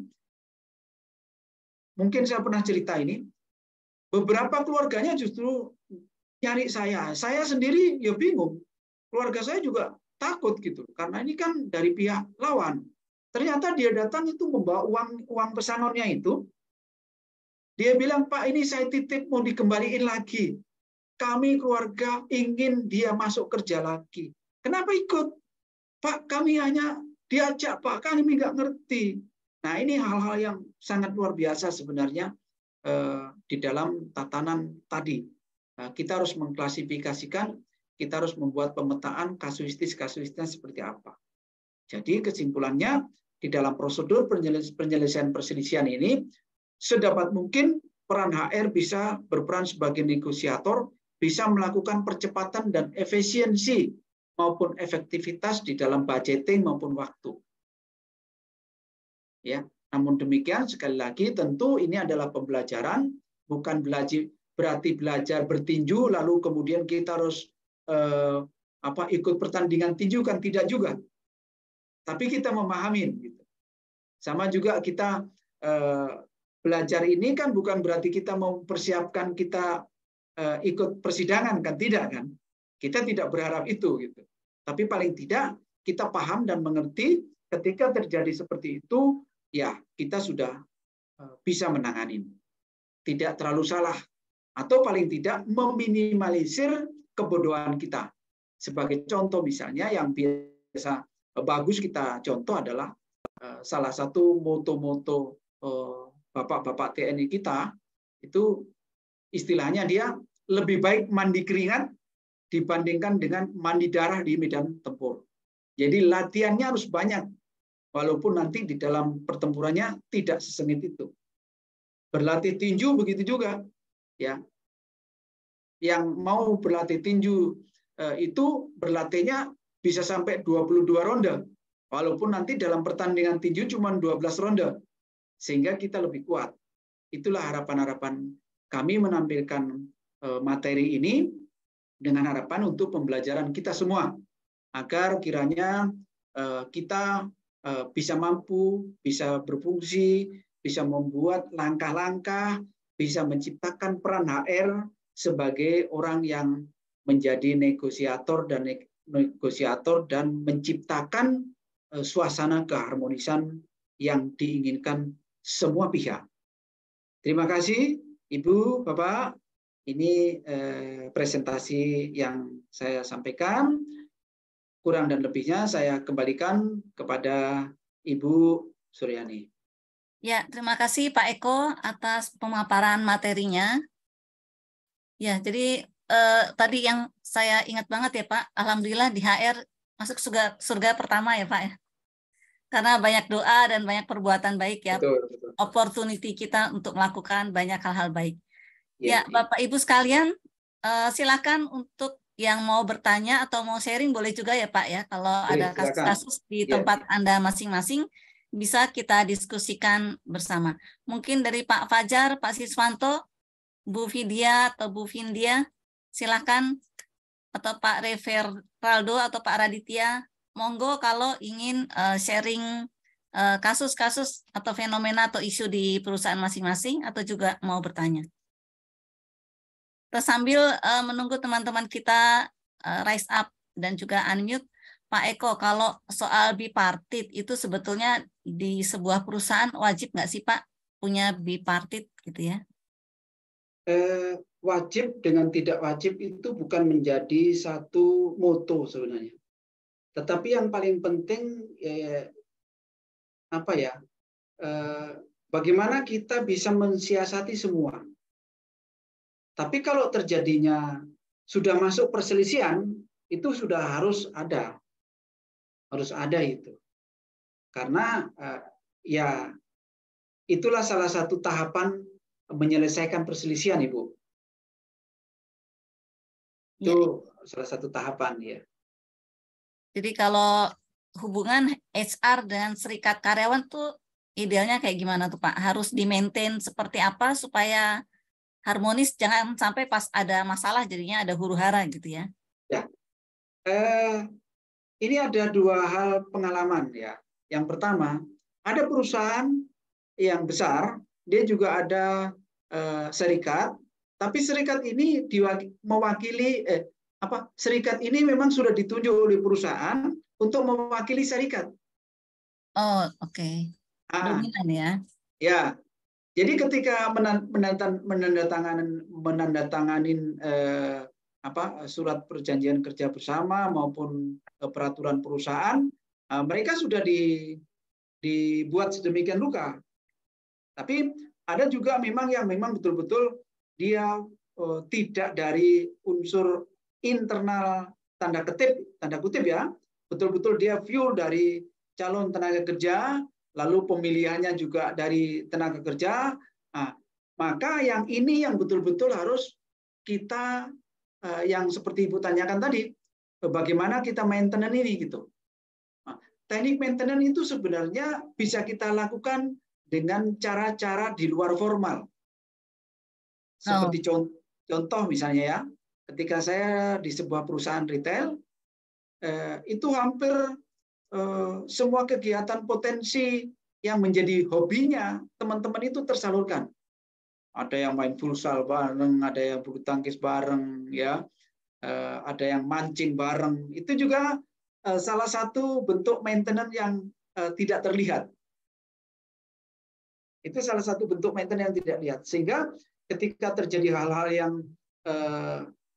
dipandang lain itu menjadi munculnya sebuah perselisihan, itu akhirnya tidak terjadi. Karena ketika timbul itu dan hubungan sudah baik, ya akhirnya dia cerita dulu, Pak, kemarin begini, Pak, begini, bagaimana? Udah gini aja, ya ketemu, cerita. Nah, selesai gitu. Jadi kuncinya sebenarnya maintenance ini adalah komunikasi memang. Itu yang paling penting, komunikasi. Ya. Jangan sampai gaya kepemimpinan manajemen itu yang sifatnya tidak mempunyai jiwa kebersamaan. Dan itu banyak, Bu. Banyak terjadi ketika seorang leader manajemen itu tidak mempunyai jiwa kebersamaan, ya tunggu saja. Karena yang terjadi pasti egois. Tapi juga jangan terlalu dekat. Nanti pada akhirnya udah nggak usah masuk. Itu Pak Imam kan enak gitu. Udah komunikasi dengan kita. Udah nggak usah masuk. Nanti saya kasih tahu Pak Imam. Nah, ini juga kan akan menjadi nilai negatif gitu. Seperti itu. Pak Imam ada yang raise hand. Ibu Vidya silahkan Bu. Silahkan ya. Halo, selamat siang. Siang Bu Vidya, silahkan. Siang Bu. Iya, terdengar ya suara saya Bapak Ibu ya? Clear. Jelas ya. Oh, ya, oke. Ya, selamat siang Pak Eko. Saya bermaksud ingin mendapatkan input dari Pak Eko, mungkin sharing juga. Apabila dari hasil risalah bipartit dengan serikat pekerja, biasanya jika ada hal yang belum ada titik temu antara pengusaha dan juga serikat pekerja, mereka biasanya meletakkan bahwa di akhir itu ya, di akhir kesimpulan bahwa apa sepakat untuk tidak sepakat gitu. Pasti rata-rata ada kata-kata itu. Sepakat untuk tidak sepakat gitu. Padahal dari pengusaha bukan sepakat tidak sepakat, karena kalau misalkan sepakat atau tidak sepakat, mereka bisa saja itu adalah salah satu strategi mereka untuk melakukan mogok gitu, seperti itu. Padahal kita itu bermaksud untuk, karena sudah tidak bisa diselesaikan secara internal, maka kita membutuhkan third party atau mediator. Nah, tetapi mereka tetap lagi mengarahkannya ke sana. Ya sudah, berarti kan kita diskusi saat ini adalah tidak ada kesepakatan, Bu. Kita sepakat bahwa tidak sepakat gitu. Nah, kita tidak mau menandatanganin itu, walaupun apa namanya pihak pengusaha tidak mau menandatangani, mereka tetap menggunakan sepakat tidak sepakat itu, sehingga beberapa hari setelah dilakukannya perundingan, mereka dengan apa ya, dengan menghasut semua anggota-anggota mereka untuk melakukan mogok gitu, seperti itu Pak. Nah, itu bagaimana ya Pak? Padahal dari pihak intra perusahaan kita akan tetap memaintain untuk mengimplementasikan keharmonisan industrial relation kita. Namun kan pihak-pihak serikat pekerja ini kan seringkali menghasut para anggotanya untuk berada di apa standpoint mereka gitu, bahwa seolah-olah kita tidak mau menyepakati, padahal kita silakan, kalau kita tidak ada titik temu kita bisa melanjutkan ke tahap yang berikutnya. Biasanya strategi serikat yaitu Pak diletakkan di akhir kalimat di akhir diskusi itu adalah pengusaha dan serikat pekerja sepakat untuk tidak sepakat gitu, Iya, seperti iya, itu. iya, Iya, iya, iya, iya. Mohon share-nya mungkin Pak Eko. iya. Ya, eh, itu memang salah satu strategi ya. Artinya dia sepakat untuk tidak sepakat gitu ya. Ya. Namun demikian saya ingin sampaikan bahwa ketika terjadi seperti itu, langkah yang terjadi berikutnya kan dia suka memilih mogok gitu kan. Ya. Dan sebenarnya kita harus pahami HR punya peran di sini untuk melakukan pencegahan yang namanya mogok. Kenapa? Ya memang mungkin beda ya, seorang HR wanita dengan seorang HR laki-laki itu mungkin ada bedanya. Ya, saya ini cerita dulu pengalaman ya. Ketika saya mengenai sesuatu kasus yang dia sudah pada akhir pertemuan memang tidak ketemu, ya seperti tadi sepakat untuk menandatangani tidak sepakat gitu ya. Ya itu kami justru melibatkan banyak orang yang sifatnya dia memang ingin membantu menyelesaikan. Salah satunya cara adalah bagaimana kita memasukkan intelijensi HR ke dalamnya. Nah, ini juga salah satu ilmu baru mungkin menurut saya. Apa itu intelijensi HR? Ya. Intelijensi HR itu bisa kita ambil dari orang-orang media. Ya. Tujuannya apa? Walaupun itu sudah ditandatangani kesepakatan untuk tidak sepakat, tapi dengan adanya kegiatan yang kita lakukan yang disebut dengan intelijen HR ini, bisa jadi itu tidak terjadi demo dan dia mengajak untuk mencari solusi yang lain. Dan kita juga harus paham bahwa di dalam regulasi kita, demo itu kan ada syarat-syaratnya gitu. Tidak hanya sekedar unjuk-unjuk karena tidak sepakat lalu demo. Itu ada kan ketentuan-ketentuannya, tahapan-tahapannya untuk melakukan demo dan lain sebagainya. Kalau demo dilakukan tanpa mengikuti perundangan, itu dia juga akan menjadikan cacat 2 kali sebenarnya. Dalam hukum perselisihan, menurut saya, dia akan cacat 2 kali. Cacat yang pertama karena tidak berselisih, terjadinya perselisihan. Cacat yang kedua, dia membuat prestasi lagi dengan melakukan demo. Seperti itu. Nah, tetapi saya ingin meneruskan tentang intelijen HR tadi. Jadi kita seorang HR memang harus berperan juga sebagai mediator dan humas. Itu yang harus kita pahamkan. Ya, kalau saya bisa menyebut sebagai PR ya, atau humas perusahaan gitu. Nah, kita memilih beberapa teman media yang kita harapkan dia mampu berfungsi sebagai intelijen HR. Lalu masuk kepada ranah aslinya, bukan ranah mediatornya ya, bukan ranah mediatornya. Jadi ranah tenaga kerjanya. Karena tadi saya cerita, tidak semua tenaga kerja itu mengikuti atau setuju dengan apa yang diputuskan untuk tidak sepakat. Tidak. Karena dia hanya wakil saja. Kalau itu bisa dilakukan, Ibu, pengalaman saya, akhirnya kita akan menyentuh. Bahkan akhirnya itu akan terjadi 2 blok. Blok yang memang betul-betul dia menginginkan tanda tangan untuk tidak sepakat yang ditandatanganin, tapi di sisi blok lain ada yang menginginkan dia tidak mau yang seperti itu, dia mau cepat selesai. Peran yang kedua adalah kita kadang-kadang bisa menyampaikan kalau ini selesai, kita berarti cut off ulang sesuai dengan yang mampu di dalam perjanjian berikutnya. Itu juga baik. Artinya begini, oke, tuntutan Anda kita selesaikan, akhirnya kita putus hubungan, dan kita akan rekrut ulang. Kalau di perusahaan dulu bisa disebut dengan pemutihan tenaga kerja. Itu juga menjadi solusi. Solusi pada akhirnya apa yang dikatakan yang ditandatanganin sepakat untuk tidak sepakat itu ditandatanganin, dengan adanya negosiasi kita seperti itu, biasanya ada beberapa orang yang akhirnya dia tidak mau mengikuti tanda tangan yang tidak sepakat itu tadi. Jadi ada 3 kesimpulannya. Yang pertama, HR harus berfungsi atau menjalankan fungsi sebagai intelijen HR. Dia harus masuk, dia harus melihat ceruk, kasus, dan personnya. Makanya tadi kita harus buat pemetaan kasus per kasusnya. Gitu.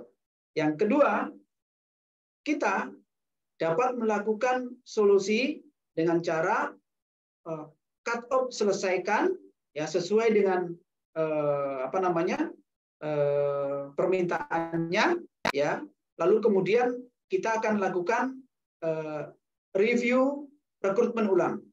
Walaupun sebenarnya kalau secara HR bukan berarti bohong ya, tetapi nanti begitu cut off berikutnya lalu kita rekrut berikutnya semua ikut rekrutmen daftar kembali, itu ada syarat-syarat yang memang sudah tidak bisa memenuhi daripada syarat strategi perusahaan.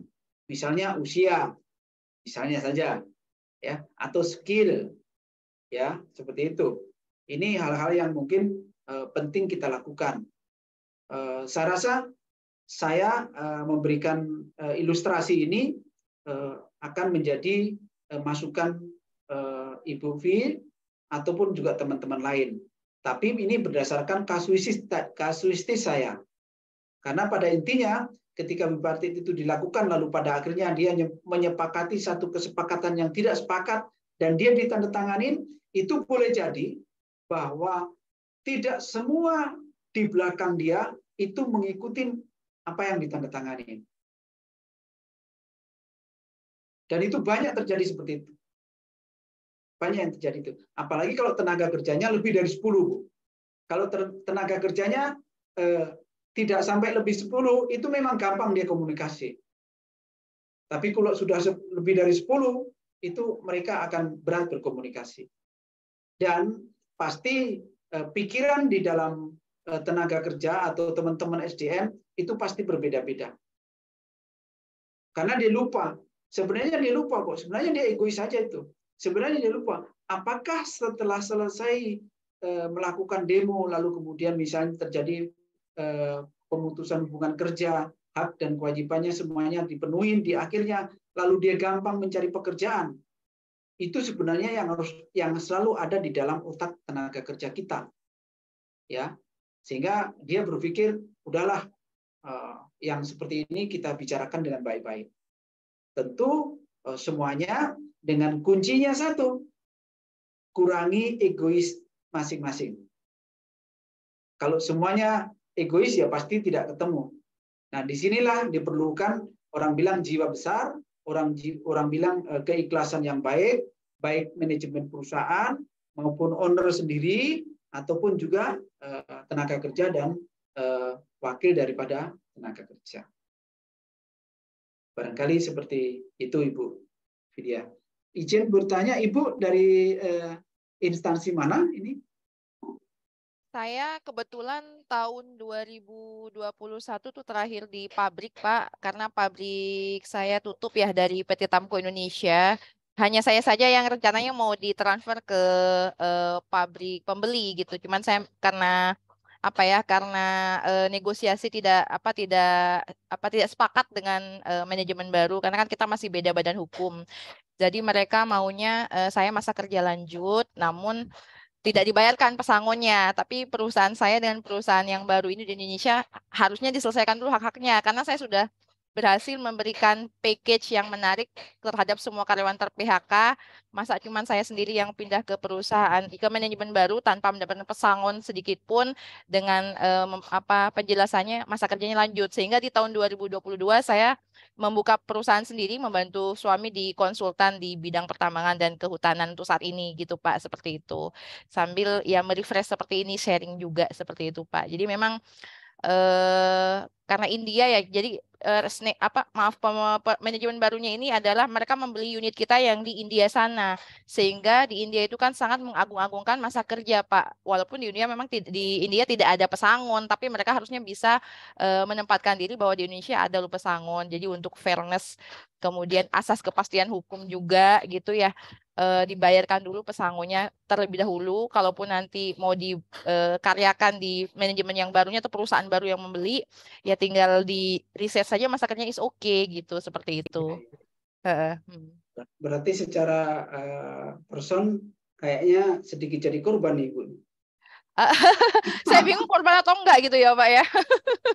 Ya, karena sebenarnya mereka itu, saya juga pindah ke perusahaan baru ini, saya dapat bisik-bisik dari direkturnya sebenarnya nggak ada lowongan di sini Bu Vidya. Manajemen Indianya itu karena sebagai rasa terima kasihnya seolah-olah mau diadakan posisi ini tempat yang baru. Berarti kan memang harus take risk gitu ya, take it atau leave it, daripada nanti saya di sana mencoba posisi baru sementara saya sudah lebih dari 10 tahun di HR.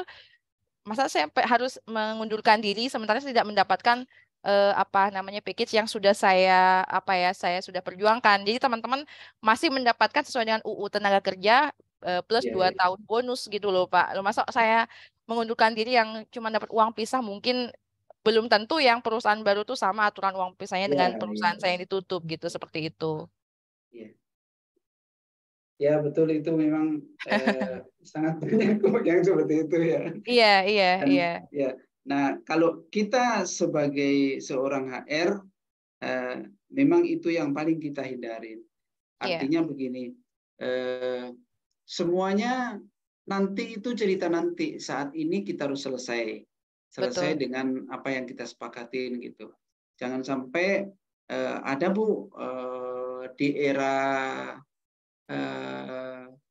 outsourcing baru masuk, ya di era outsourcing baru masuk, itu rata-rata perusahaan kan slogannya adalah pemutihan karyawan gitu kan. Nah, pemutihan karyawan, lalu kemudian dia akan masuk di tim outsourcing gitu. Nah, itu juga kadang-kadang kalau kita tidak jeli, kita lupa bahwa angan-angan pasca pemutihan kita dapat pekerjaan yang baru, ternyata justru blank semua. Ternyata semua blank. Dan pada akhirnya ya itu tadi, kita akhirnya seperti jadi yang dikorbankan gitu. Dikorbankan gitu. Tapi bagus sekali ini sebagai pengetahuan bersama. Ya, saya rasa kalau teman-teman ini memang lebih banyak pengalaman. Cuman kalau secara pribadi saya, ya memang kalau saya ini kan nggak mungkin lagi jadi karyawan, Bu. Bukan masalahnya nggak mungkin ya, karena pertama usia ya, yang kedua juga tenaga sudah tidak seperti dulu gitu. Jadi pasti berharapannya kita jadi pemilik perusahaan gitu, betul? Iya, betul, Seperti itu, betul, ya. betul, iya. Baik ya, Ibu Wi, terima kasih. Ya. Iya, sama-sama, Pak. Ya, thank you Bu Vidya. Iya, mari.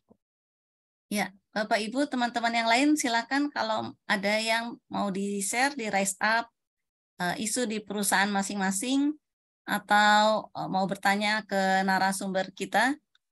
Sambil menunggu teman-teman lain, Pak Eko, saya ini mau tanya, sejauh mana perusahaan atau kita di HR mesti transparan atau tidak transparan kepada serikat atau kepada karyawan nih Pak, biar termaintain harmonisasi yang cakep gitu. Itu semuanya terpulang dengan kecakapan person HR-nya. Karena kalau misalnya sesuatu kebijakan kita tutupin dan nanti ternyata tidak sesuai apa yang kita sampaikan, itu juga akan menyerang kita. Jadi itu adalah sebuah strategi tersendiri yang secara politis biasanya dibilang itu adalah bahasa diplomasi. Nah, tetapi secara skill, kalau saya menyebut itu adalah sebuah kecakapan.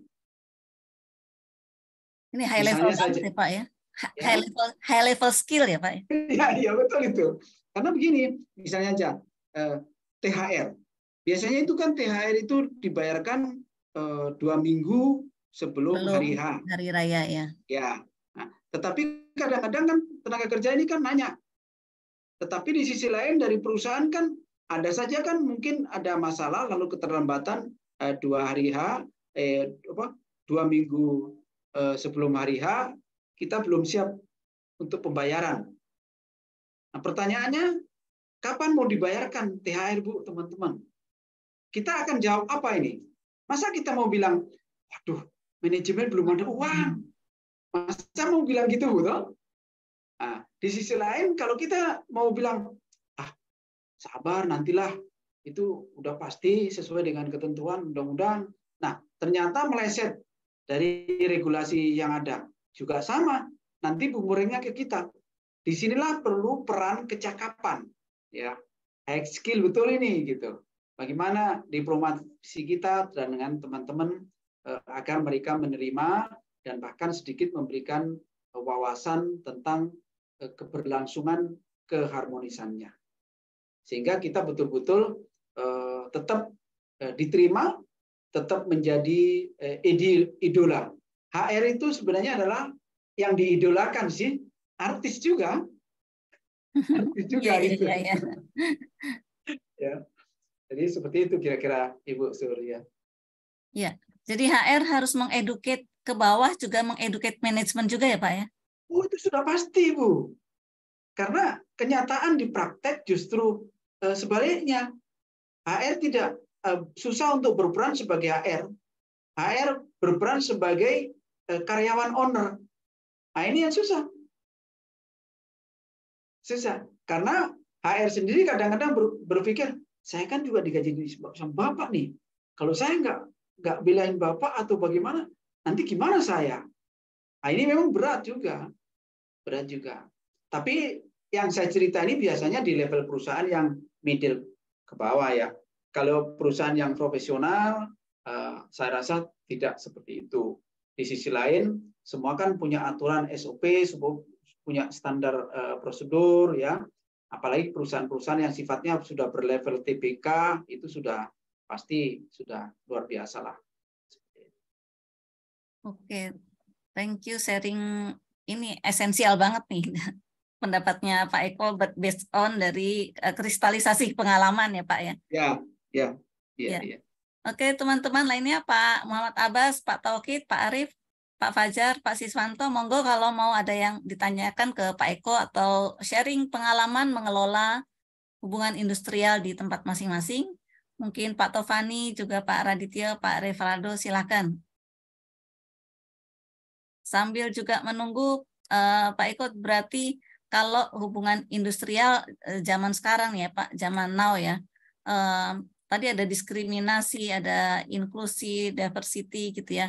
Pengalaman Pak Eko zaman dulu menangani hal-hal seperti ini, ada yang menarik bisa di-sharing storytelling gitu Pak, menangani hubungan industrial yang unik, yang multidimensi gitu.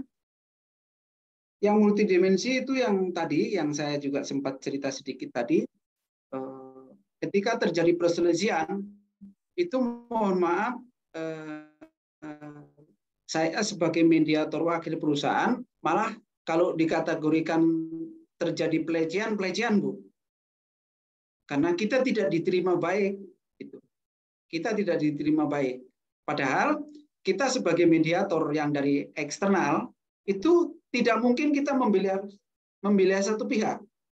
Tapi kita berpatokannya dengan regulasi. Hadirnya kita, itu karena manajemen perusahaan dan owner tidak mempunyai kecakapan, tidak mempunyai skill tentang regulasinya, gitu.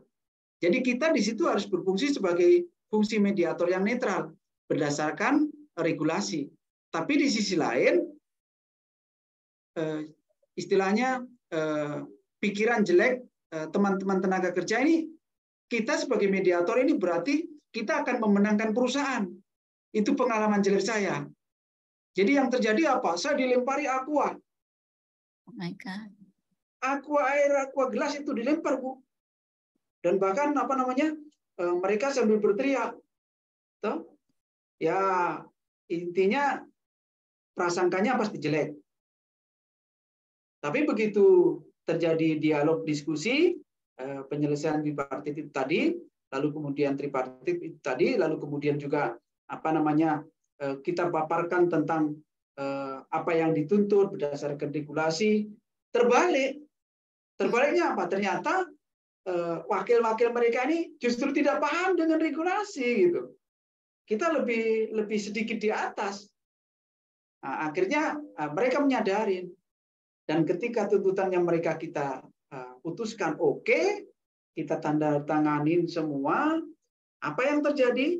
1 minggu setelah itu tadi, ya ternyata banyak yang mencari saya, lalu meminta alamat, nomor telepon, dia menelpon, istrinya menangis.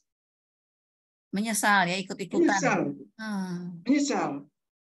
Menyesal. Dan bahkan ada orang yang tadinya ikut melempar, dia mengaku, Pak saya pernah begini Pak, karena saya ya nggak tahu saya ikut-ikutan. Nah ini juga pengalaman yang luar biasa buat saya. Jadi dimanfaatkan ya?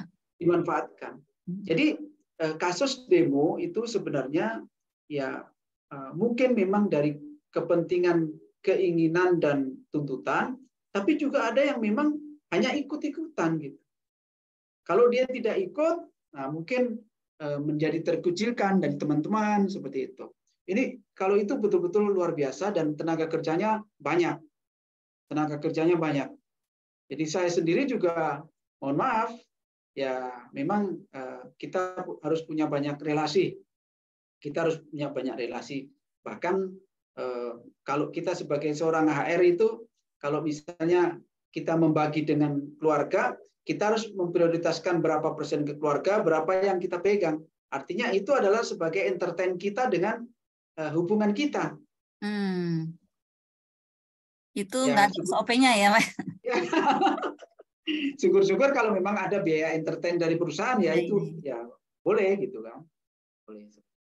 Itu salah satu pengalaman saya yang luar biasa, sehingga menyimpulkan bahwa kasus-kasus demo itu tidak semuanya menjadi kepentingan bersama, tidak. Ya mungkin kalau di persentase yang menjadi kepentingan bersama itu menurut saya sih cuma 40% lah. 40%. Ini sesuai dengan pengalaman yang saya lakukan ya, yang saya ikutin. Demikian juga dari media-media yang pernah kita baca, seperti itu yang terjadi. Jadi kepentingan bersama tetap ada ya, tapi dibumbu-bumbui dari berbagai kepentingan, akhirnya tadi ya butuhnya orang HR memetakan, melihat masalah secara clear ya. Betul. Yes. Oke. Mungkin Pak Miki sebagai pengusaha Pak, ada sharing storytelling. Jadi ini cukup keren ya pembahasannya terkait dengan ini untuk perselisihan ya, seperti Pak Imam sampaikan. Perselisihan itu terjadi kan karena beda pendapat ya, dikaitkan dengan pertanyaan Bu Ani kan. Jadi kita jangan salah, itu terjadi bipati itu bukan harus sama SP ya, sama karyawan itu udah termasuk bipati ya. Jadi biasanya kalau kita bisa samakan pendapat, itu perselisihan nggak bakalan terjadi itu ya. Dan dikaitkan dengan pertanyaan Bu Vidya, jadi gini. Jadi kita bisa ambil contoh lah ya, pertemuan kayak G20 kan, waktu yang besar itu ya. Jadi sebelum terjadi meeting, katakan paripurna, itu udah ada meeting-meeting kecil ya. Jadi kalau kita kaitkan dengan misalnya contoh yang Bu Vidya angkat, jadi sebelum terjadi kesepakatan untuk tidak sepakat, biasanya kita udah ada pembicaraan sebelumnya ya. Seperti diistilahkan Pak Imam, itu intelijen ya. Kalau dulu gini saya, jadi kan SP ya, kalau ini kan terlibat SP itu biasanya kan ada pentolan ya, mau pengurus atau enggak biasanya ada pentolannya ya. Tapi memang kebanyakan pengurus. Tapi ada juga yang salah satu wakil dari SP itu ya, itu sangat didengar gitu loh. Nah, itu kita harus bisa ketemu orang kunci itu, mau pengurus atau enggak ya. Nah, dan terkait kan tadi Bu Vidya kan cuma umum ya. Jadi kalau kita misalnya contoh lah, saya kasih lebih spesifik misalnya dalam pembahasan PKB ya, kalau kaitan dengan ini SP. Jadi kan pasti ada berapa pasal ya kan, yang ada yang menguntungkan, ada yang merugikan lah tanda kutip ya, ada yang sesuai aturan. Biasanya kita bahas yang krusial itu aja. Nah, dari situ kita udah tahu ya. Jadi contoh kenapa bisa terjadi sepakat untuk tidak sepakat, itu karena ada penekanan atau menuntut kehendak sendiri ya. Jadi misalnya contoh, kalau kita misalnya menurut dari pihak perusahaan ya, kita sebagai HR wakil dari perusahaan, misalnya itu udah sesuai ya, minimal sesuai dengan regulasi, udah ini ya isinya minimal udah kita memenuhi, tapi kita udah kasih lebih, tapi mereka ngotot minta lebih, itu sebenarnya kita udah bisa libatkan pihak ketiga ya, katakan disnaker. Jadi kita dengan pendapat dari mereka itu biasanya mereka udah bisa terima gitu dari serikatnya ya. Jadi kita harus dari spesifik ya, misalnya kecuali misalnya contoh ya, sesuatu yang kita dari perusahaan itu melanggar aturan ya, atau minim di bawah aturan. Nah, itu yang memang kadang-kadang kita mereka ngotot gitu loh. Nah, itu nanti kalau sampai terjadi katakan yang istilahnya sepakat untuk sepakat, itu perusahaan juga susah. Tapi kalau misalnya contoh kita udah tentukan misalnya oke, kenaikan lah ya, misalnya dalam pembahas kenaikan misalnya kita udah naik katakan 5%, tapi mereka nuntut 7% atau 10%, itu masih bisa ya. Karena itu udah nggak mungkin mereka sebagai alasan untuk demo ya. Jadi alasan demo itu benar-benar kita break law ya. Jadi artinya sesuatu yang udah nggak benar. Tapi kalau benar biasanya mereka nggak berani gitu. Nah, itu masukan dari saya. Ya. Thank you Pak Miki sharingnya. Berarti untuk semua pembahasan hubungan industrial, at least yang basic, yang normatif wajib dipenuhi dulu ya oleh perusahaan ya. Jadi pembahasan kita sebagai orang HR pun kepada karyawan bisa tegas ya, bahwa perusahaan memang wajib memenuhi kewajiban yang normatif. Oke, thank you Pak Miki atas sharingnya. Bapak dan Ibu sekalian, silakan kalau mau sharing isu di perusahaan masing-masing atau mau bertanya kepada Pak Imam maupun Pak Miki, silakan, mungkin bahan pertanyaannya bisa menjadi diskusi kita bersama. Bukan, ini mungkin tambah satu lagi, yaitu ya, Pak Miki. Yang ini seperti saya alami ya. Jadi waktu kita bahas PP, dari PP merubah ke PKB, itu memang terjadi ya. Jadi ada beberapa pasal yang krusial. Jadi kebetulan di PT ini memang satu pentolannya itu bukan pengurus, tapi dia didengar semua karyawan. Ya. Informal jadi kalau dia, gitu ya? Iya, informal leader. Jadi kalau dia ngomong, pengurusnya nggak berani gitu. Jadi kita dekatin ya, kita ajak ngobrol lah ya, kata orang ya, ngajak ngopi, kita kasih tahu, ini kita jelasin. Jadi dia paham posisi kita mewakili perusahaan kayak gitu. Jadi itu nggak melanggar, tapi memang tidak memenuhi yang diminta serikat gitu. Akhirnya kita nego ke dia, dia terima. Akhirnya dia di belakang selesai. Waktu kita meeting, isu itu nggak angkat. Karena pertemuan 1-2 kali itu diangkat terus. Karena itu jadi hot button-nya yang mereka jadi keras banget gitu. Yang lain kan udah oke lah, minimal udah sebagian sesuai regulasi, sebagian agak lebih bagus. Biasanya kita penekanan yang pasal-pasal yang lebih bagus dari aturan. Itu yang kita tekan. Makanya kita sebagai HR, kita harus siapkan konsepnya. Jangan kita blank dalam berdiskusi, bernego sama mereka dalam hal ini bipartit ya. Jadi kita jangan kosong dengar dari mereka, justru dari kita. Kita sampaikan pendapat mereka gimana gitu. Jangan kebalikan. Nah, itu yang jadi senjata bumerang bagi kita gitu, ya. Oke. Ya, ya. Jadi kita mesti tahu ya Pak, tadi pemetaan ya. Siapa nih yang berpengaruh ya, bahkan informal leader ternyata ya, bukan official pengurus serikatnya ya. Ketika itu udah dipegang, ternyata beres ya. Iya, benar. Ternyata ini memang terbukti. Iya. Ya, jadi orang HR juga skillnya tadi ya, mesti ngasah terus ya, mesti skill juga ya kalau mau menghadapi perundingan. Jangan jadi kita kertas kosong ya, nanti disetir oleh mereka. Ya, kata Pak Imam benar, intelijen ini baru saya dapat ilmu baru. Intelijen, setiap ya. ikut ya. Ini kita sebagai harus jago di intelijen ya. Apakah dari kita bisa nyusup ya dari orang-orang dari pihak serikatnya atau dari pihak ini ya perusahaannya. Tapi kata kuncinya sebenarnya kembali lagi, kalau kita bisa bipartit, misalnya ada terjadi perselisihan karena pasti itu beda pendapat, itu kita selesaikan dengan karyawan yang bersangkutan aja. Setelah kita jelasin, mungkin dia udah paham, udah selesai. Ya. Iya, diselesaikan dengan karyawan yang bersangkutan ya. Jadi jangan melebar dulu ya, karena ternyata yang jadi isu cuma 40% pada dasarnya, dibumbu-bumbuin jadi blur gitu ya. Ya, Pak Imam mungkin ada mau tambahan lagi, Pak? Ya, jadi saya juga memberikan variasi lain, meneruskan dari apa yang disampaikan tadi.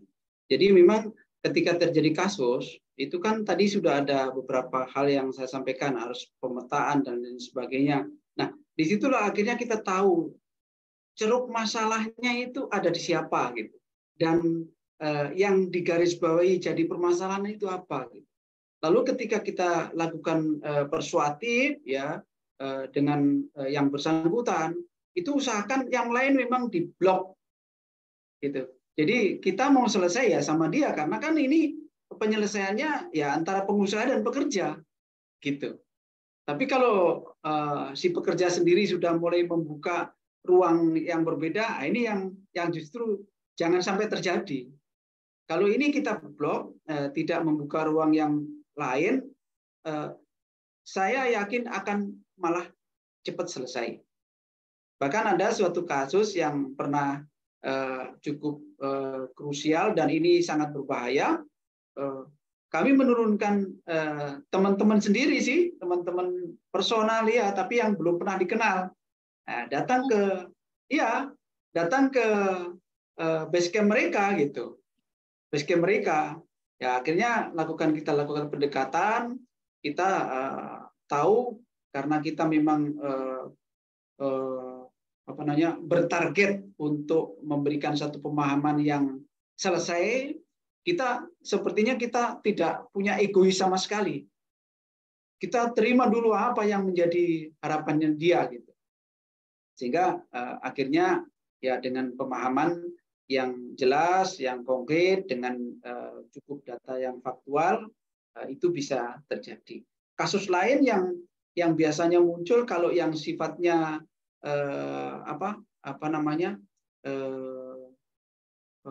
kedaerahan ya, kesukuan ya, itu biasanya ketika kita memberikan punishment kepada tenaga kerjanya, lalu tenaga kerja ini menerima, tapi orang lain yang datang. Ini yang terjadi begitu juga. Ya, jadi misalnya si A karena memang sesuatu hal yang memang sifatnya sudah wan prestasi macam-macam dan lain sebagainya, udah kita bina apa itu, tapi akhirnya ya tidak bisa melakukan perubahan perbaikan, kita akhirnya punishment dan akhirnya ya close di situ. Tapi yang terjadi di luar dugaan, justru dia menerima, cuman dia cerita di lingkungan keluarganya, orang lain yang datang. Nah, ini yang jadi konflik baru gitu. Baru. Ini juga harus betul-betul cukup hati-hatilah, cukup hati-hati. Oke, Pak Imam. Bapak dan Ibu masih ada 5 menit lagi. Silakan kalau mau raise up isu atau pertanyaan. Sambil lagi nih Pak Imam, sejauh mana ya Pak orang HR harus menjalin hubungan dengan Disnaker setempat? Perlu nggak sih gitu ya? Atau sejauh mana juga apakah perlu mengajak serikat untuk juga menjalin hubungan bersama dengan Disnaker setempat dalam rangka mengeduket mereka gitu Pak? Kalau itu sangat saya bilang justru tidak objektif ya. Sangat subjektif. Kenapa saya bilang subjektif? Karena kalau dinasnya secara umum dia sudah punya kebijakan, punya garis. Tapi personnya dinas itu yang berbeda, Bu. Kadang justru makin dekat ya kita dimanfaatin gitu kan. Nah, itu yang harus kita pandai-pandai gitu. Pandai-pandai.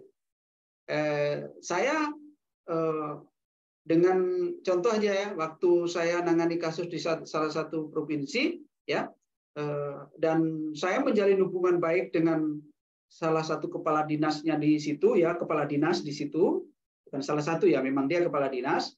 Kita intens, tapi memang ini beliau ini sangat suka suasana yang baik, dan dia juga menggarisbawahi apa yang dikerjakan itu berdasarkan formal hukum. Nah, kita enak kalau begitu, kita komunikasi. Bahkan dia cerita akhirnya membengkak. Tadinya kami nangani kasus satu perusahaan di provinsi itu satu, akhirnya kita nambah lagi karena dari kepala dinas. Nah, tapi juga lain-lain cerita ketika kepala dinas itu justru tidak mau diajak ketemu, tapi yang disuruh itu stafnya, lalu endingnya adalah sesuatu yang lain. Nah, ini lain-lain ceritanya. Jadi tergantung kita bagaimana kita memandangnya. Kita memang harus subjektif dalam memandang itu. Jadi orangnya yang kita pandang, orangnya yang pandang. Jadi kalau kita cerita sejauh mana kita menjalin hubungan dengan dinas tenaga kerja, kalau dinas tenaga kerja memang harus kita lebih dekat. Tapi personnya harus kita hati-hati. Personnya harus kita hati-hati. Nah, terkait dengan serikat, kalau serikat itu menurut saya selama awal di hubungan kerjanya sudah benar, lalu proses pekerjaannya benar, ending akhirnya pasti kita menang. Andai kata ada perselisihan seperti itu. Yang jadi kendala kalau memang kita sudah salah di awal di dalam membuat satu pengikatan hubungan industrial itu tadi. Saya rasa itu, Ibu. Ya, iya. Terima kasih Pak Eko Imam. Ya, Bapak Ibu, kalau tidak ada pertanyaan lagi, kita akan segera end this event. Pak Imam boleh minta closing statement-nya, Pak? Kita akan mengakhiri virtual learning session ini. Pak Imam, yang terpenting ya, kita sebagai seorang HR satu saja, bagaimana kita menjaga pola keharmonisan untuk mencapai ketenangan berusaha. Oke, ya terima kasih Pak Imam. Pola keharmonisan ya yang harus kita jaga untuk optimalnya hubungan industrial ini. Bapak dan Ibu, sebelum kita close, kita foto bersama dulu.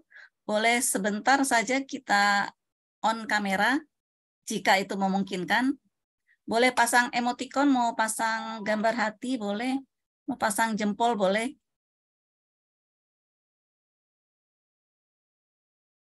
Gambar semangat ya sekarang. Nanti kalau satu ini pilihan satu. Jangan ini, ya, udah hati-hati ya Pak. Ada perekrutan. Oke, saya akan capture. Boleh tanda semangat. 1, 2, 3. Ya, terima kasih Bapak Ibu sekalian. Sampai jumpa di lain kesempatan. Happy Terima weekend. kasih Terima kasih Pak semua. Imam. Salam sore. Terima kasih Ya, Pak salam Imam, sehat Pak semua. Salam Ibu Ani. sehat. Ya, Ya, thank you.